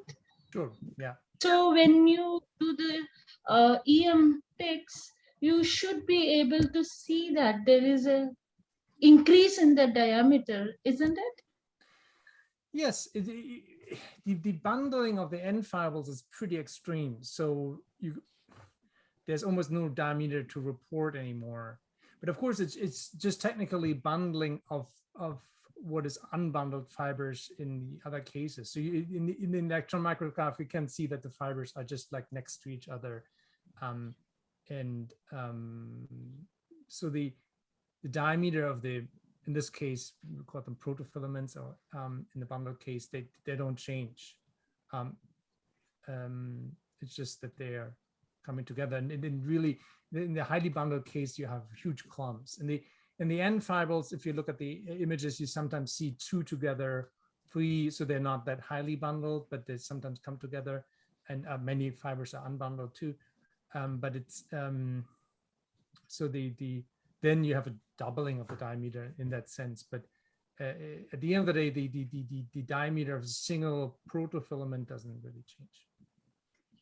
So the reason to ask that is also because if you think of the monomers that transition to form the bundle fibrils, the P2 going all the way to form the N. Would it be the same kind of monomers that you are seeing in the short oligomers becoming longer protofibrils? Because I'm really curious about the other question that somebody asked about the CD data, because the CD, it looks like there's also a change in the secondary structure as well, which wouldn't happen if you were just growing the fibril in one dimension in terms of the length to form the fibrils. I think that also seems to be a distinction here. Am I right? Well, as I try to convince the audience in my lecture that we would think that the change in CD is due to polyproline 2 film formation. And so the difference we see between the fibers is the same as the difference between polyproline solution and polyproline film. And so, of course, it's not a proof, but it fits all the other data that we think that the difference we see in the CD spectra is really just due to the change in not just, I don't know if this is secondary structure, and in terms of from the NMR signature, they have the same. So the chemical shift, which is usually indicative of secondary structure, doesn't change between the N and T fiber really. It's just more amount of dynamic. But in the CD, we do see this redshift due to bundling, and we think it's essentially the polyproline film formation. That's what we think is a secondary structure change. Again, as I showed for the salt NMR data, the core structure doesn't seem to or does not change. That we have no chemical shift changes there either. Nor actually changes in intensity or intensity relation. So that's they're virtually the same. So we don't think that the core changes. I think really from you, this is really late stages of aggregation. I think a couple of questions already came for this. Huntingtin goes through an oligomeric phase during aggregation, but the bundling really happens towards the end of the aggregation, if it even happens. So we're really looking at whether oligomers happen within the first hours of aggregation. We are looking at what happens on day 4, 5, and 6 after the aggregation started. So we're looking really at later processes. Thank you. David, can you ask your question? I saw that you posted one in the chat. Magdalena, can you hear me? Yeah, perfect. Yeah. Well, I thoroughly enjoyed both these detailed presentations this morning. I wanted to ask Ansgar a question in terminology. Ansgar, do you distinguish between your term of between fuzzy coat and the term you used to describe these ancillary sequences? I think this is the same term. Fuzzy coat is mostly used for tau, right? And we called them bristles or dynamic framing sequences. I don't think there's but it's the same idea. It's the same idea. It's partially ordered portions essentially of the sequence. Intrinsically disordered domains that are part of an amyloid fiber and outside the amyloid fiber. Tau has been observed early on. You're right, it's called the fuzzy coat. We call these. I think the bottle brush idea comes from more from polymer science, where these brushes have been described, and so it's entropic brushes, and they used in technology for non-fouling surfaces sometimes to prevent things from sticking. I think that's more with a dynamic bristle or entropic bristle, or that these terminology comes from. But the fuzzy coat, it's the same thing. Thank you. So framing is used to describe the disorder, but not a particular action of those sequences. No, I would, framing sequences, right. It's, in terms of terminology, framing sequence just says it's not part of the core. It doesn't say anything about, Yes. structure. Okay, thank you. And then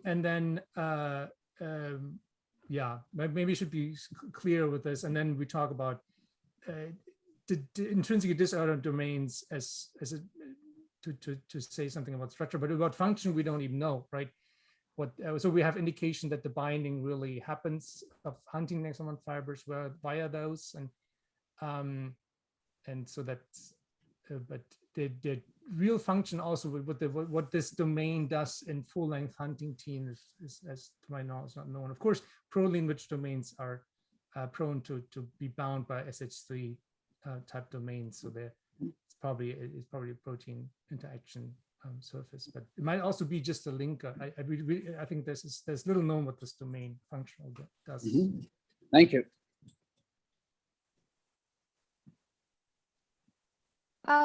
Let's see if Bingzu can ask his questions. Bingzu. Let's just give him a couple of minutes. Otherwise, I'll read his questions, which he posted on the chat. And he has a couple questions for you, Gunilla. He says, hi, Gunilla, very interesting talk. Does Bricu's domain that inhibits IAPP aggregation have sequence similarity to insulin? And does BRIE2 Bricus express any other tissues than pancreas, such as brain? I have a feeling the second one was covered. It just, you can answer the first one. So I would say first one is no, there is no sequence similarities. And yes, there is BRIE2 is ubiquitously expressed. And it's also, there is a BRIE1 and a BRIE3 variant. So yes, it will be found in most of the tissues in the body. And his second question is, I apologize re-asking it, just might have missed on it. Is asking whether Bricu's domain can reverse the IAPP fiber formation and toxicity. No, we have tried to see if we could solubilize the fibers, but we have no indication for that at all. Okay. Yeah, thank you. Let's see. Bingzu, are you back? Can I ask a question, Magda? Yeah, sorry, Rams. Please go ahead. Yeah.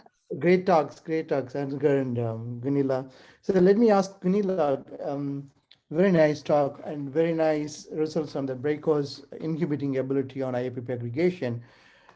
Does the efficacy depend on the state of IAPP? Partly the question was asked by Christian, monomer versus oligomer versus fiber, and what about in the presence of zinc or pH and things like that? Could you comment on that?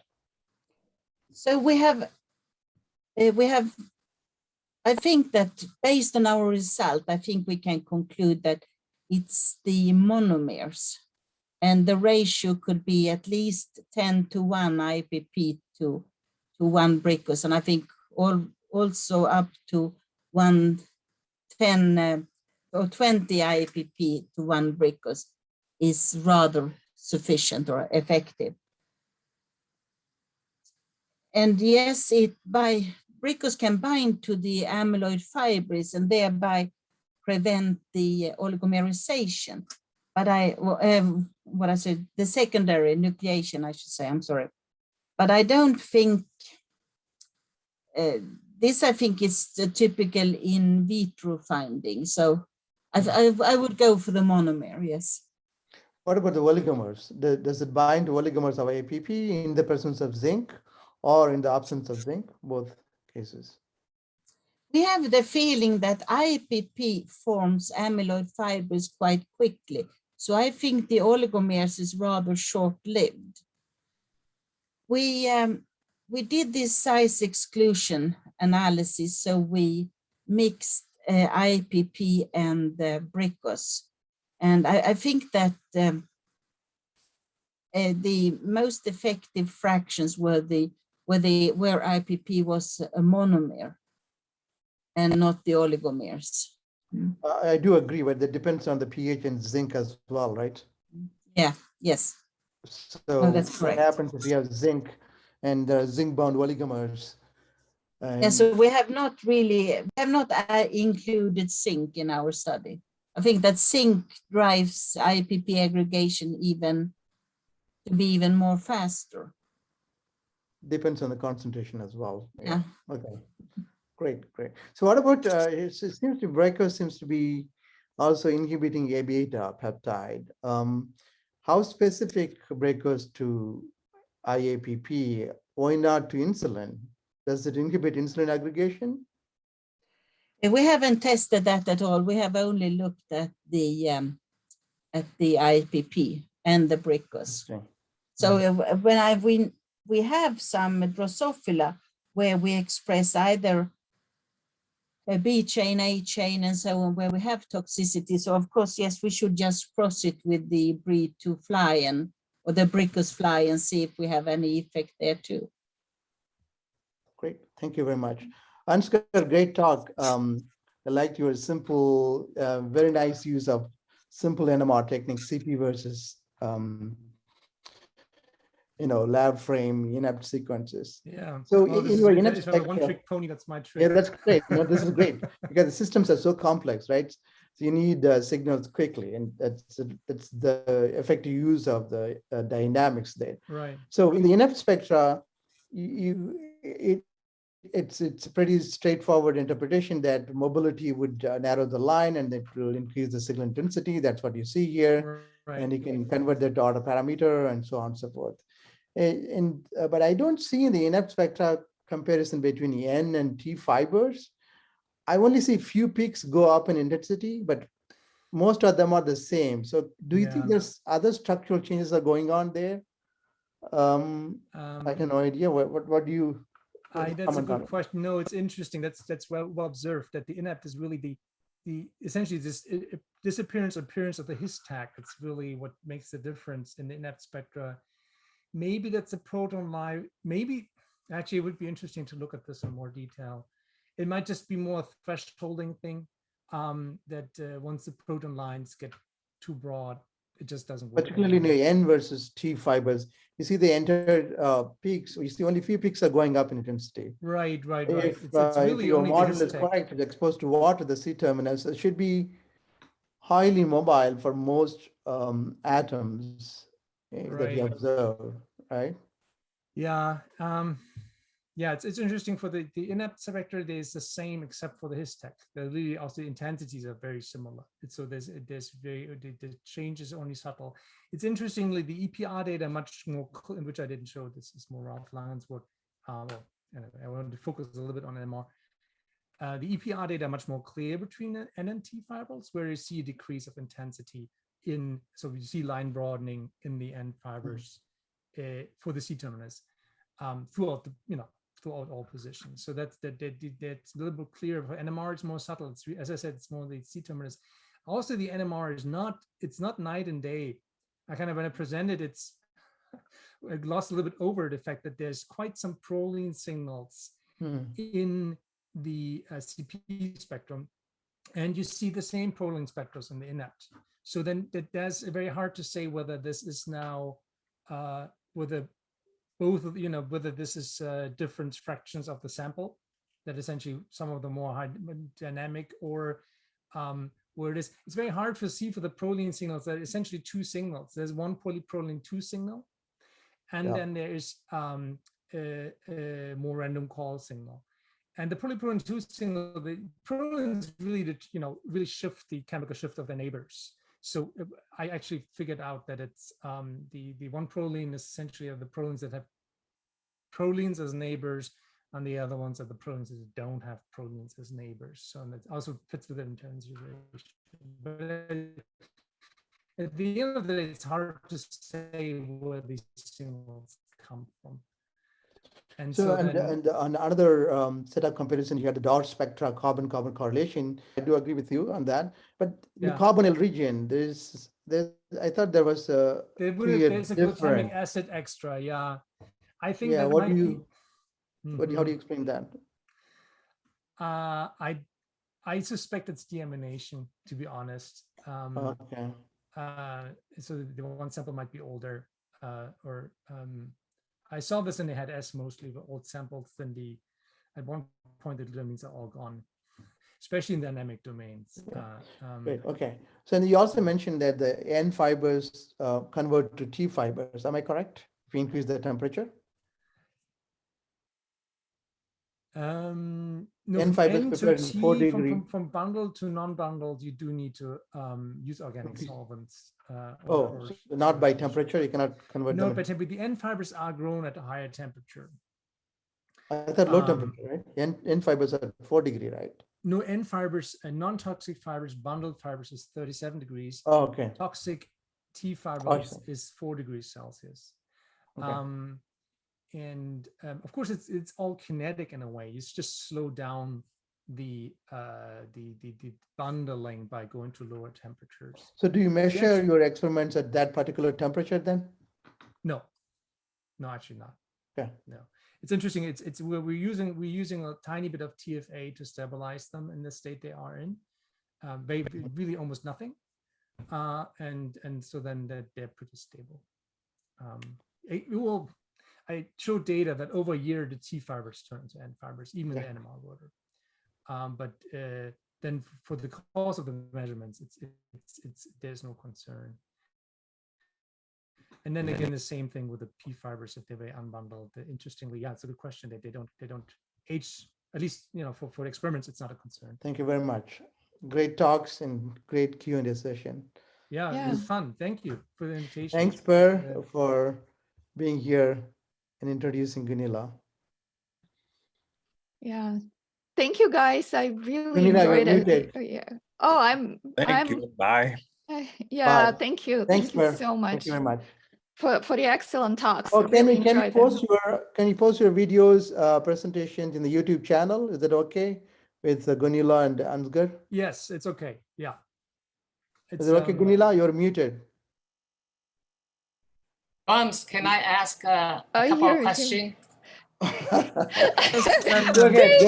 You just made it.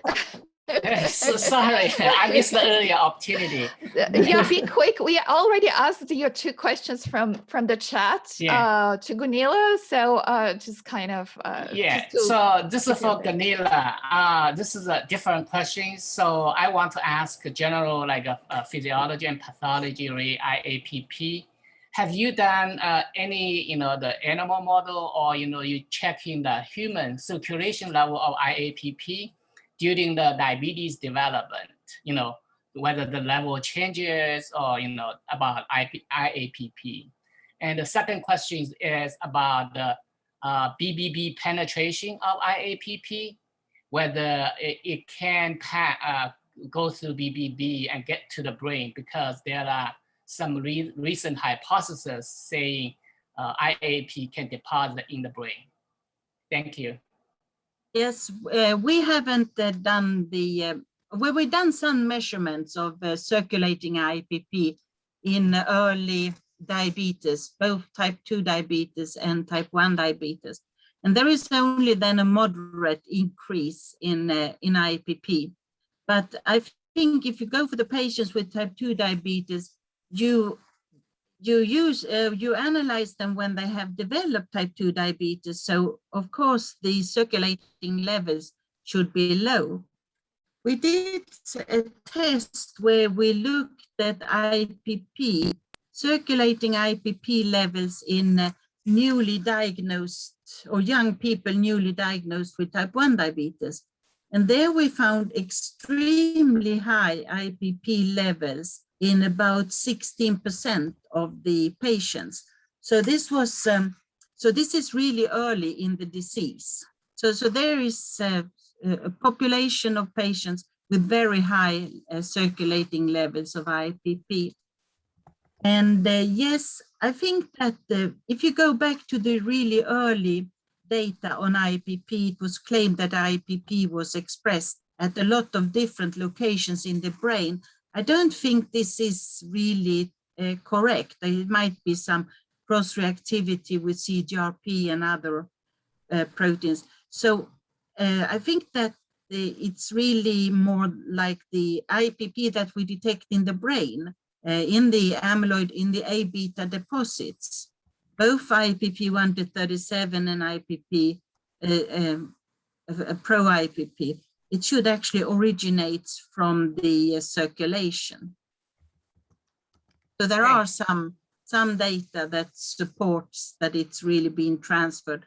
And I also think that you can really detect the IAPP in the brain of patients with Alzheimer's disease, and also in non-AD patients, old persons without AD, there you can also detect the IAPP immune reactivity. How about pre-diabetes state? Do you think the level will going up in circulation? So yes, we haven't tested this, but I think it's from Stephen Kahn's group in Seattle. And also from Bruce Verschere, and maybe also Anne Clark. They have looked at IAPP in early phase, so pre-diabetes patients, and they detect an increase of IAPP in the circulation. Thank you. Enjoy your talk. Yeah, thank you so much, guys. I'm sorry keeping you so late, but it was really exciting. I really enjoyed your talks.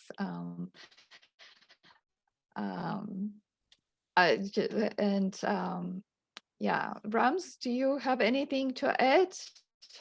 No, I don't have Yeah, anything oh, to add. yeah, okay.